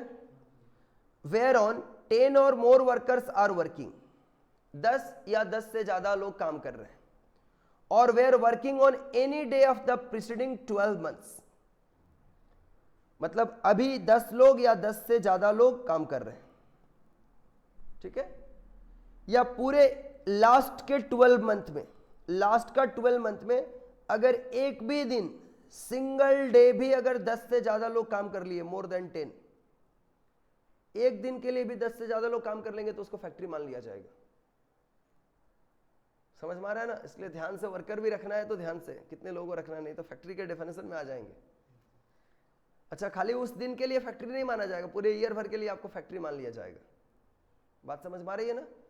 देखो, वेयर ऑन 10 और मोर वर्कर्स आर वर्किंग, और वेयर वर्किंग मतलब काम कर रहे थे, on any day of the preceding 12 month, any day मतलब single day of the preceding 12 month मतलब पीछे का 12 महीने में, and in any part of which a manufacturing process is being carried on, और जिसके फैक्ट्री या फैक्ट्री के प्रीसिंक्ट्स में कोई भी मैन्युफैक्चरिंग प्रोसेस कैरी ऑन हो रहा था। और मैन्युफैक्चरिंग प्रोसेस क्या होता है अभी अभी आपने देखा है, यहाँ पर कोई भी ये प्रोसेस अगर होगा, मैन्युफैक्चरिंग प्रोसेस हो रहा था, on with the aid of power, aid मतलब हेल्प होता, मतलब पावर का यूज करके, or is ordinarily so carried on, और या फिर ऑर्डिनरली कैरी ऑन हो रहा है, मतलब पावर का यूज करके। पावर मतलब समझ में आ रहा है ना? कुछ ऐसे भी फैक्ट्री होते हैं जहां पर पावर नहीं यूज होता, मतलब सिर्फ वहां पर वर्कर होते हैं और हाथ से काम करते हैं, एक भी मशीन नहीं लगा हुआ उधर, ऐसी चेयर बनाने वाली फैक्ट्री मान लो। समझ में आ रहा है ना? पहले मशीन इतना थोड़े ना था, पहले तो हाथ से ही सब कुछ बनता था ना, तो ये लोग इंस्ट्रूमेंट से बना के देते हैं। वैसे फैक्ट्री में 10 वर्कर काम करेंगे तो उसको फैक्ट्री नहीं बोला जाएगा। जहां पर 10 या 10 से ज्यादा लोग काम करते हैं, या पूरे ईयर के दौरान एक भी दिन अगर काम किए हैं प्रीसीडिंग 12 मंथ्स में, और वहां पर मैन्युफैक्चरिंग प्रोसेस अगर कैरी ऑन हुआ है with the help of power, then that campus will be considered as the factory, उसको फैक्ट्री बोला जाएगा। ठीक है? अगर विदाउट पावर अगर काम किए हैं तो 20 लोगों को काम करना होगा, 20 या 20 से ज्यादा लोग, 20 or more than 20 without the aid of power अगर काम करेंगे तो। देखो, वेयर ऑन मतलब जहां पे 20 or more workers are working, और were working same to same line लिखा है, on any day of preceding 12 months, on any day of preceding 12 months. एक याद करो, दूसरा तो लिख ही लोगे, खाली 10 के जगह पे क्या करना है 20, बात बाकी पूरा लाइन सेम है। On in any part of which, same line है ना, which a manufacturing process is being carried on without the aid of power, यानी with the aid of power काम होगा तो कितने वर्कर्स रहेंगे तो फैक्ट्री बोला जाएगा 10 या 10 से ज्यादा। ये एमसीक्यू में भी पूछ लेगा, समझ में आ रहा है ना? एमसीक्यू में भी पूछ लेगा, ऐसा नहीं है कि इसको 5 नंबर में ही पूछेगा, एमसीक्यू में भी पूछ लेगा कितने वर्कर। तो विथ और विदाउट में कंफ्यूजन होता है, याद रखना। पावर से काम होगा तो कम लोग काम करेंगे, विदाउट पावर काम होगा ज्यादा लोग काम करेंगे। तो 20 या 20 से ज्यादा लोग अगर काम करते हैं without the aid of the power, तब उसको फैक्ट्री बोला जाता है। हमारी एक फैक्ट्री है जहां पर सिर्फ 16 लोग काम करते हैं और कोई वहां पर पावर नहीं है। सुबह 8 बजे काम शुरू होता है, शाम को 5 बजे काम खत्म हो जाता है। फैक्ट्री बोलेंगे उसको? नहीं। मैन्युफैक्चरिंग प्रोसेस भी हम लोग करते हैं लेकिन उसको फैक्ट्री नहीं बोलेंगे, क्योंकि without the aid of power हम लोग काम करते हैं। ठीक है? 20 लोग जैसे क्रॉस हो जाएंगे, या एक भी दिन के लिए अगर हमारा कहीं से बड़ा ऑर्डर आ गया और एक भी दिन के लिए हमने वर्कर्स बढ़ा दिया, वहां पर फैक्ट्री कंसिडर कर लिया जाएगा। क्लियर है? अच्छा, आप झूठ नहीं बोल सकते हो, क्योंकि कभी भी कॉम्पिटेंट ऑथोरिटी आपके पास कॉम्पिटेंट पर्सन विजिट कर सकता है। वो बोल के फोन करके आएगा कि हम आ रहे हैं आपके कैंपस में विजिट करने।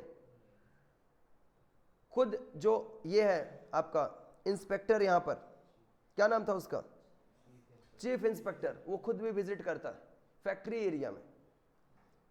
उनके वहां पर व्हीकल चलते रहते हैं, और वे क्या ऐसे पुलिस के ड्रेस में आते हैं? सिविल, वो सिविल में ही रहते हैं, उनको पुलिस ड्रेस पहनने का पावर भी नहीं है। नॉर्मल ड्रेसेस में आएंगे, आपका इंस्पेक्शन करके चले जाएंगे। ठीक है? और फिर हिसाब किताब भी साइड में होता है, वो अलग बात है, कमाई है उसमें, वो अभी नहीं बोलूंगा, समझ में आ रहा है ना, सब होता है। इसके बाद देखो फैक्ट्री में, factory as any premises including the precincts thereof but does not include a mines subject to the operation of mines act 1952। Mines को हम लोग फैक्ट्री नहीं बोलते हैं, क्योंकि माइंस के लिए अलग से एक्ट है, माइंस के वर्कर लोगों के प्रोटेक्शन के लिए अलग से कानून बना हुआ है, माइंस एक्ट 1952। आपके सिलेबस में है नहीं, माइंस एक्ट 1952। और अ मोबाइल यूनिट, मोबाइल यूनिट किसको बोलते हैं, मोबाइल यूनिट किसको बोलते हैं, जो मूवेबल हो, एकदम सही, जो एक जगह पे रह के काम नहीं करते हैं, अलग अलग लोकेशंस पे, जैसे रोड कंस्ट्रक्शन होते हुए आपने देखा है, रोड कंस्ट्रक्शंस, हाईवे बनते हुए, हाईवे पे जो वर्कर्स काम करते हैं उनको फैक्ट्री में काम करना बोला जाएगा, no, because they are the mobile unit, वो अलग अलग डिफरेंट लोकेशन पे जा के काम करते हैं, उनको भेजा जाता है। Mobile unit belonging to the armed forces of the union, और ये मोबाइल यूनिट तो बोल रहा है आर्म्ड फोर्सेस का, वर्कर्स की मोबाइल यूनिट नहीं। इंडियन आर्मी का आपने देखा होगा, वो CISF वाले को देखा है क्या, या फिर CRPF वाले को देखा है, इनका एक जगह पे ड्यूटी ही नहीं रहता है, ये मोबाइल यूनिट में रहते हैं, मतलब इनको अभी जरूरत पड़ जाएगा झारखंड में, झारखंड भेज दिया जाएगा, अभी जरूरत पड़ेगा बंगाल, उनको बंगाल भेज दिया जाएगा, जहां पे रिक्वायरमेंट होगा तुरंत एक फोन आएगा उनके ऑफिसर को ऊपर से कि इनको यहां पर अभी प्लेस करना है, तुरंत वहां पे उनको भेज दिया जाएगा।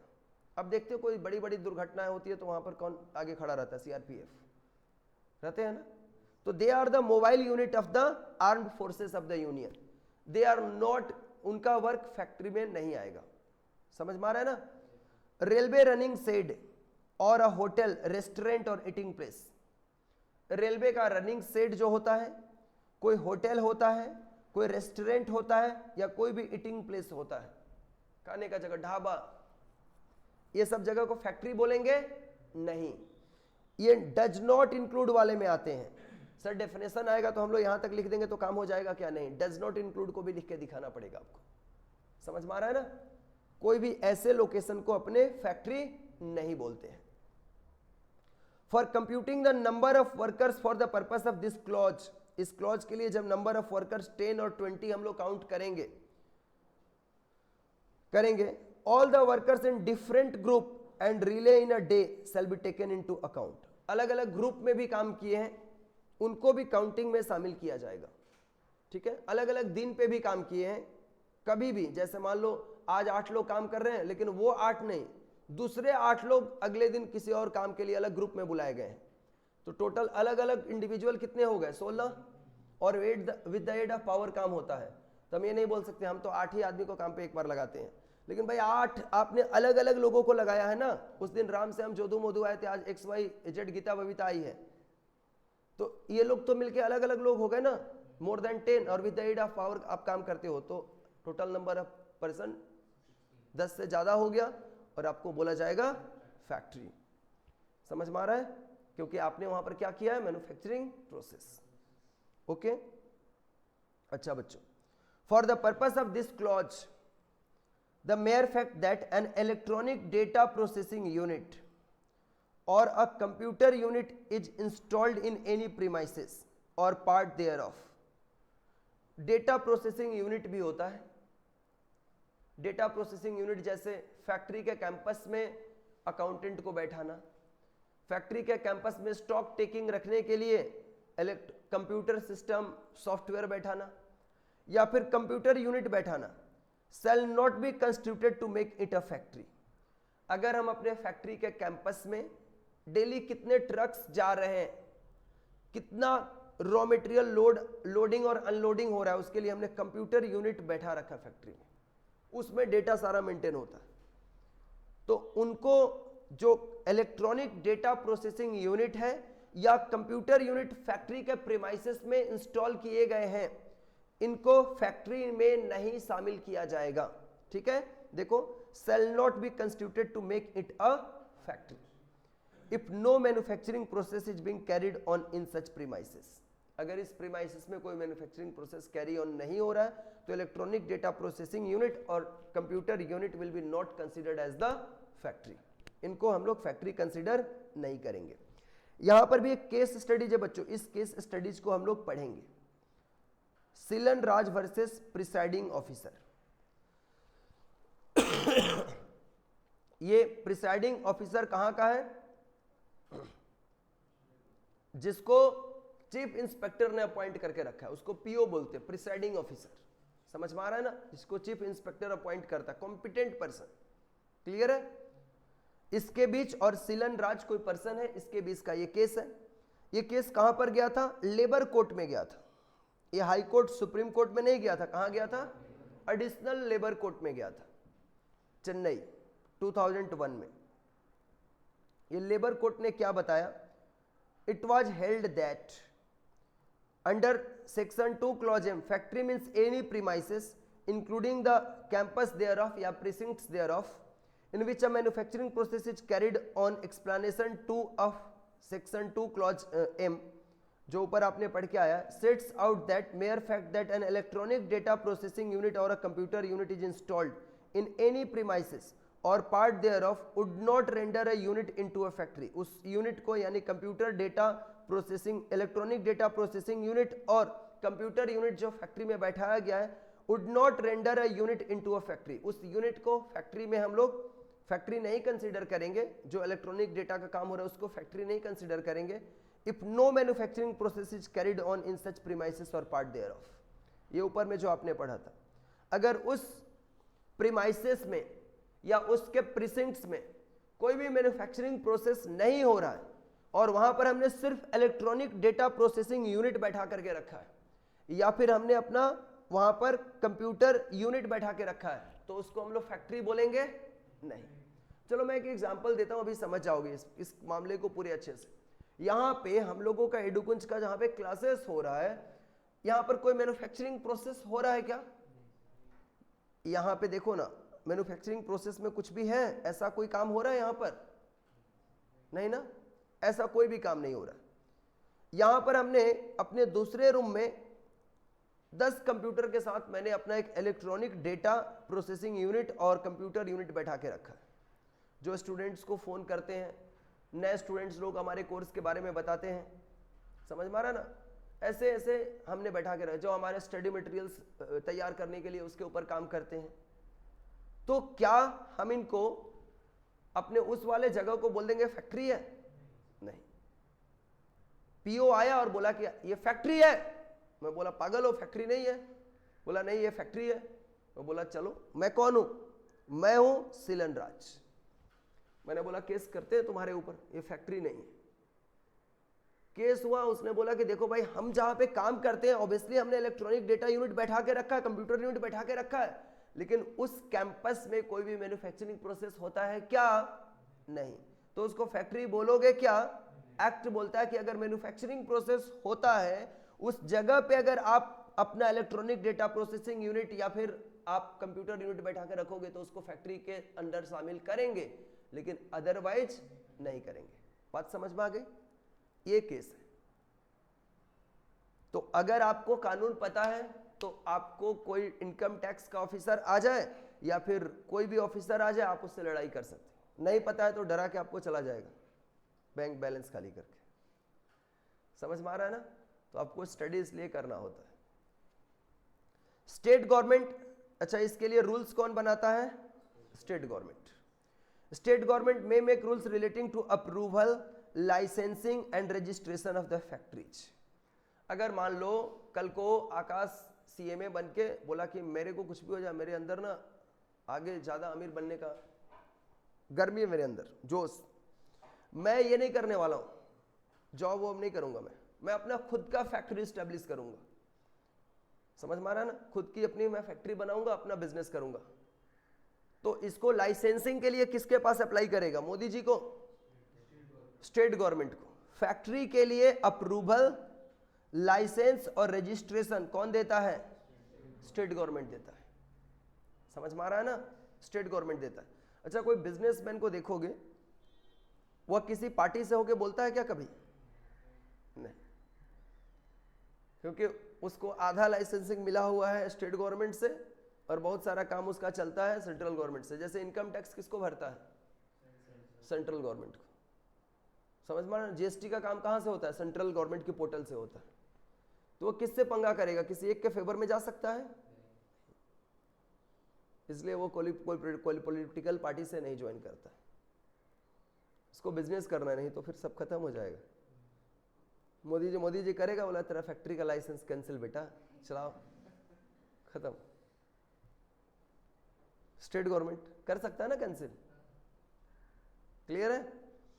Registration of factories and no factories can run without such licence or approval. चला लो, कोई भी फैक्ट्री बिना लाइसेंस या अप्रूवल का चल सकता है? अप्रूवल के लिए किसके पास जाएंगे? State government. ममता दी लेना पड़ेगा जाकर के, ठीक है ना। पावर टू डी लाइसेंस और D register is also with the state government. समझ में आ रहा है ना? बोलेगा कोई जाकर के कि हम आपके खिलाफ है, अपनी भालों का क्वेश्चन ना, डी लाइसेंस कर देगी, मतलब लाइसेंस फॉरफिट कर लेना, चलाओ फिर फैक्ट्री। उसके बाद आप मशीन को चालू तक नहीं कर पाओगे, लॉक सीधे। समझ में आ रहा है ना? पावर है क्या किसी के पास? नहीं। तो ये याद रखना है कि सेंट्रल फैक्ट्रीज को रजिस्ट्रेशन कराना, फैक्ट्री कंपनी का नहीं मैं बोल रहा हूं, फैक्ट्री और कंपनी में फर्क होता है। एक कंपनी का हजारों फैक्ट्री हो सकते हैं। फैक्ट्री एक प्रेमाइसेस है जहां पर मैन्युफैक्चरिंग होता है, मैन्युफैक्चरिंग प्रोसेस होता है। सो जो फैक्ट्री है उसका लाइसेंस, रजिस्ट्रेशन ये और अप्रूवल देने का काम कौन करता है? State government.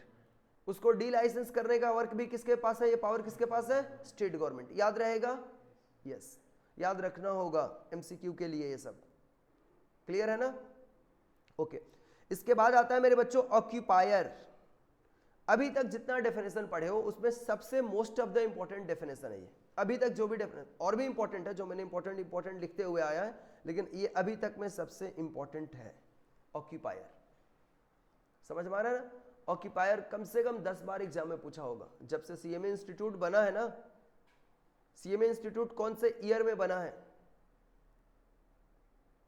हम लोग को क्या पता सर। कोई पड़ोसी ने देखा कि सीएमए कोर्स कर लिया, अच्छा हमने ज्वाइन कर लिया।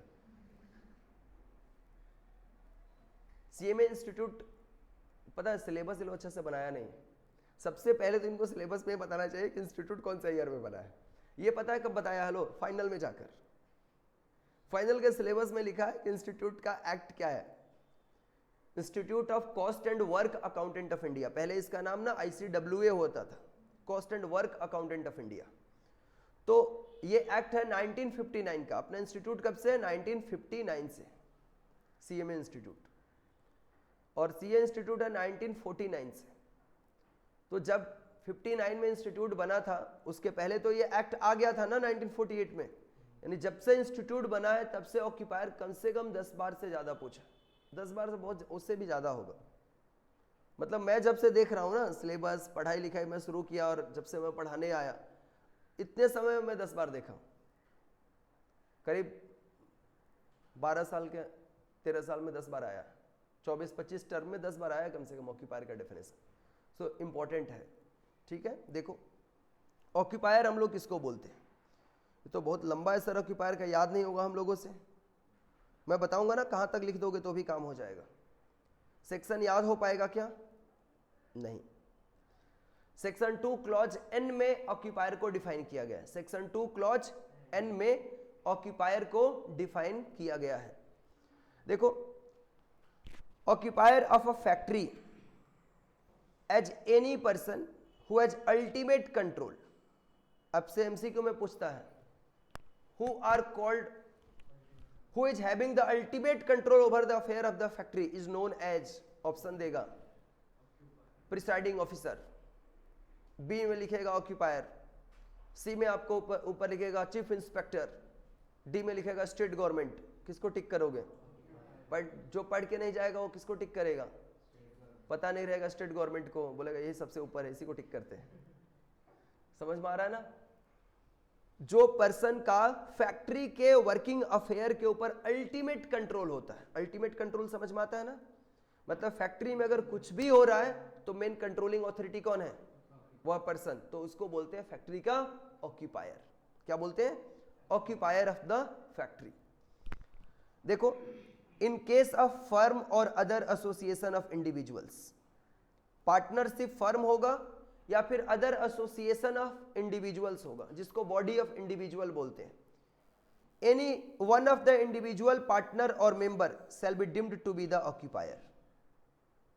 जैसे मान लो, अच्छा फैक्ट्री कोई सोल प्रोप्राइटर का भी हो सकता है क्या? मैं अपने स्टूडेंट्स के कुछ पेरेंट्स को जानता हूं जो अकेले सोल प्रोप्राइटर में अपनी छोटी सी फैक्ट्री चला रहे और कोई प्रोडक्ट उनके यहां पर बनाया जाता है और बेचा जाता है, उसका है, समझ में आ रहा है ना। तो बिजनेस का फॉर्म सोल प्रोप्राइटर में भी कोई फैक्ट्री खोल सकता है, पार्टनरशिप करके भी फैक्ट्री किया जा सकता है, एलएलपी फॉर्म में भी फैक्ट्री हो सकता है, कंपनी फॉर्म में भी फैक्ट्री हो सकता है ना। पॉसिबल है या नहीं, हाँ या ना, बोलो तो, पॉसिबल है ना, फैक्ट्री किया जा सकता है। तो अगर कोई पार्टनरशिप फॉर्म ने मिलकर के एक फैक्ट्री ओपन किया, 4-5 लोग पार्टनर हैं, तो उसमें से किसी एक इंडिविजुअल पार्टनर को, या एसोसिएशन ऑफ इंडिविजुअल है तो उसमें से किसी एक मेंबर को क्या कंसीडर किया जाता है, ऑक्यूपायर। कि भाई आप ही लोगों में से किसी एक का इसमें अल्टीमेट कंट्रोल होगा, उसको ऑक्यूपायर बोलते हैं। बिल्कुल हो सकता है, विजिट करेगा ना जब प्रिसाइडिंग ऑफिसर या जो भी चीफ इंस्पेक्टर, तो पूछेगा who is the occupier of the factory, बोले सर हम चारों लोग अफेयर देखते हैं, तो all 4 will be considered as the occupier of the factory. बोलेगा नहीं, हम लोग तो 3 लोग खाली पैसा लगाए, मेन कंट्रोल इसी के हाथ में, तो वह ऑक्यूपायर तब कंसिडर किया जाएगा। ठीक है। इन केस ऑफ कंपनी, कंपनी अगर होगा, कंपनी ने फैक्ट्री खोला है, मैंने एक कंपनी बनाया XYZ लिमिटेड, और मेरी कंपनी क्या करती है, मेरी कंपनी एक मोबाइल फोन बनाने का काम करती है, मोबाइल फोन, समझ में आ रहा है ना। तो मैं उस कंपनी का डायरेक्टर हूं, ऑक्यूपायर किसको बोला जाएगा, मेरे को, समझ में आ रहा है ना। कंपनी के केस में any one of the director shall be deemed to be the occupier. In case of a factory owned or controlled by the central government or any state government, अगर सेंट्रल गवर्नमेंट या state government का अगर factory होगा तब किसको occupier बोला जाएगा, central government का होगा तो मोदी को, और फिर उस फैक्ट्री में कुछ हो गया तो मोदी जी को जेल में डालो, फिर ऑक्यूपायर तो वही है, ऐसा होगा क्या, नहीं। ये लोग क्या करते हैं, जो कंट्री चलाते हैं ना, वो अपने को बचा के सारा काम करते हैं, समझ में आ रहा है ना। कानून कौन बनाता है, वही लोग, अपने को लेंगे क्या उसके अंदर, बचा के काम करते हैं। वो बात अलग है कि बोला रहता है कि law is equal for everyone, लेकिन हमारे कंट्री में ऐसा बस, लेकिन आपको तो यही लिखना है एग्जाम में, साइड में क्या होता है वो अलग बात है, वो नहीं लिखना है। देखो, in case of factory owned or controlled by the central government और state government or any local authority, मतलब कोई municipal corporation, panchayat, the person or person appointed to manage the affair of the factory by the central government और state government or the local authority. ये लोग क्या करते हैं, local authority का जो कमिश्नर होगा वह खुद जाकर के फैक्ट्री का काम देखेगा, ये लोग एक ऑफिसर अपॉइंट कर देते हैं अपने यहां से कि भाई देखो सेंट्रल गवर्नमेंट की फैक्ट्री है, ठीक है, जहां पर आर्म्स बनाए जाते हैं, आर्मी लोगों के लिए गन वगैरह बनाया जाता है, वो तो सेंट्रल गवर्नमेंट की फैक्ट्री है। वहां पर ये राजनाथ सिंह, अमित शाह, ये लोग जाते हैं क्या, डिफेंस में जाते हैं, फैक्ट्री में जहां पे बनता है वहां जाते हैं क्या, घूमने जाते होंगे, फोटो क्लिक करवाने, वो अलग बात है। लेकिन जो उसका working affair day to day देखता है, इसके लिए एक ऑफिसर अपॉइंट किया हुआ है, उस ऑफिसर को बोला जाएगा ऑक्यूपायर। वहां पे कोई भी अगर बात होगी तो किसको पकड़ा जाएगा, उस ऑफिसर को, समझ में आ रहा है ना। द पर्सन और पर्सन्स, दो लिखा है, पर्सन और, सर गलती लिख दिया है क्या, 2 बार लिख दिया, नहीं, ये पर्सन है और पर्सन्स है। बड़ी फैक्ट्री होगी तो ज्यादा लोग अपॉइंट किए जाएंगे, तो उन सभी लोगों को ऑक्यूपायर बोला जाएगा। क्लियर है, okay. In case of a ship, कोई शिप होगा, जहाज, समुद्री जहाज, which is being repaired, ship को रिपेयर करना मैन्युफैक्चरिंग प्रोसेस होता है, पढ़ाया था थोड़ी देर पहले, होता है ना। और on which maintenance work is being carried on, उसका मेंटेनेंस वर्क भी होगा, उसको भी मैन्युफैक्चरिंग प्रोसेस बोलते हैं। In a dry dock which is available for hire, dry dock में, ड्राई डॉक मतलब पानी से बाहर निकाल करके ड्राई डॉक में उसका क्या किया जाता है, रिपेयरिंग किया जाता है। ओशन के किनारे ड्राई डॉक एरिया होता है, वहां पर उसका रिपेयरिंग होता है। पानी में कैसे रिपेयरिंग होगा, ठीक है ना। और मेंटेनेंस वर्क होता है। तो ऐसे समय में the owner of the dock को ऑक्यूपायर ऑफ द फैक्ट्री बोलेंगे। जो उस डॉक का ओनर होगा उसको, शिप का जो मास्टर होगा उसको नहीं बोलेंगे। जो उस डॉक का, जहां पर ड्राई डॉक में उसका रिपेयरिंग या मेंटेनेंस हो रहा है, जो उस डॉक का ओनर होगा उसको क्या बोलेंगे, ऑक्यूपायर बोलेंगे। shall be deemed to be the occupier for the purpose of any matter provided for by or under, बस प्रोवाइडेड फॉर यहीं तक लिखना है, ये नहीं लिखना आपको। ये सब सेक्शन याद होगा क्या, इतना मारे जाओगे याद करने के चक्कर में, याद नहीं करना। आप यहीं तक लिख के छोड़ देंगे, नंबर पूरा मिलेगा, ठीक है ना। नहीं तो फिर सेक्शन में पढ़ना पड़ेगा। इसके बाद देखो, एकदम आपको जितना बोल रहा हूं इतना इतना लिखते जाओगे और सब आसान है। पार्टनरशिप फर्म में किसको, किसी भी इंडिविजुअल पार्टनर को बोला जाएगा। कंपनी के केस में डायरेक्टर को।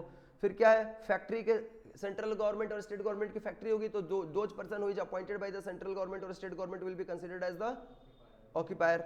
शिप के केस में, शिप का रिपेयरिंग होगा तो ड्राई डॉक का ओनर क्या बोला जाएगा, ऑक्यूपायर बोला जाएगा। और the owner of the ship और हिज एजेंट और मास्टर और other officer in charge of the ship or any person who contract with such owner, agent or master or other officer in charge to carry on the repair or maintenance work shall be deemed to be the occupier for the purpose of any matter provided for। देखो, the owner of the ship या उसका agent या फिर ship का master और other office in charge of the ship और any person जो उसके साथ कॉन्ट्रैक्ट करता है उसके रिपेयरिंग वर्क को करने के लिए, उसको भी ऑक्यूपायर कंसिडर किया जाएगा। लेकिन इस सेक्शन के अकॉर्डिंग नहीं, इन सेक्शंस के अकॉर्डिंग। तो आपको ये दोनों बात लिखना है। अगर मान लो डॉक का ओनर बोल दिया कि हमारे यहां पर इस सेक्शन के अकॉर्डिंग काम होता है, तो फिर डॉक का ओनर बोला जाएगा, वह बोलेगा नहीं हम ये रिस्पॉन्सिबिलिटी नहीं लेते हैं। तो जो शिप का मास्टर होगा या जो इंचार्ज जिसको बनाया हुआ है कि शिप का रिपेयरिंग तुम करा कर लेकर आओगे, उस पर्सन को ऑक्यूपायर बोला जाएगा। क्लियर है मेरी बात। या फिर शिप का ओनर ने जिस पर्सन के साथ एग्रीमेंट किया है रिपेयरिंग पर्पस को कंप्लीट करने के लिए, उस कंपनी को या उस पर्सन को शिप का क्या बोला जाएगा, ऑक्यूपायर कंसीडर किया जाएगा। सेक्शन आपको याद नहीं रखना है, इसका इतना तक ही बोलना है। इसके बाद देखो, द मशीनरी प्लांट और premises in use for the purpose of carrying out such repair और मेंटेनेंस। कोई मशीनरी को, प्लांट को और प्रीमाइसेस का रिपेयरिंग और मेंटेनेंस का काम दिया गया। फैक्ट्री का प्रीमाइसेस भी तो मेंटेन और रिपेयर होता है ना। तो work by such owner, agent, master और अदर ऑफिसर इन चार्ज और द पर्सन, उनको कंसिडर किया जाएगा। इन लोगों को ऑक्यूपायर कंसिडर किया जाएगा। इसमें से किसी एक को ऑक्यूपायर माना जाएगा। यहां पर दो केस स्टडीज है, एक हम लोग केस स्टडीज यहां पर करेंगे। दोनों ही अच्छा देखोगे, जब भी किसी कंपनी में ना कॉरपोरेशन ऑफ इंडिया लिमिटेड लिखा रहता है, वो भारत सरकार की फैक्ट्री होती है। सीएमए जो लोग पढ़ाई करते हैं, सीएमए कौन लोग पढ़ाई कर रहे हैं, आप लोग।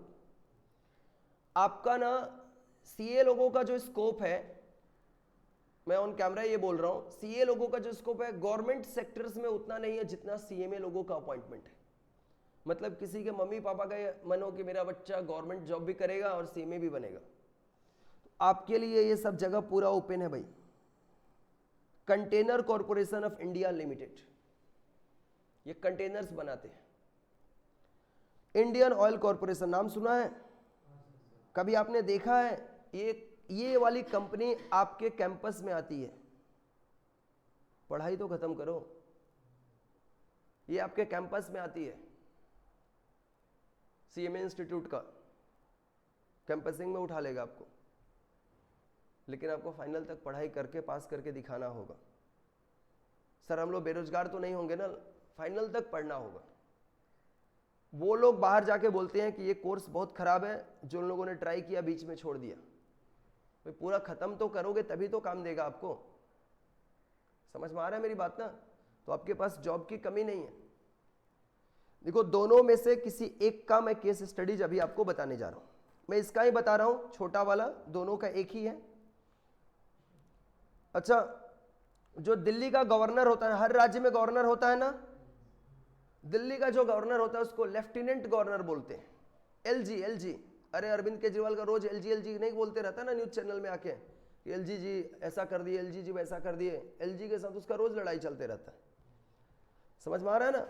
बाकी जो स्टेट है, क्योंकि दिल्ली यूनियन टेरिटरी है ना, इसी वजह से वहां पर लेफ्टिनेंट गवर्नर रहते एलजी। तो लेफ्टिनेंट गवर्नर ऑफ जनरल और कंटेनर कॉरपोरेशन ऑफ इंडिया के बीच क्या हो गया? लड़ाई हो गया। वर्सेस इंडिया वर्सेस पाकिस्तान बोलते हो ना तुम लोग, वैसे ही 2002 का ये केस है। ये केस में क्या हुआ? इट वाज हेल्ड दैट के बाद क्या लिखा रहता है? वर्डिक्ट।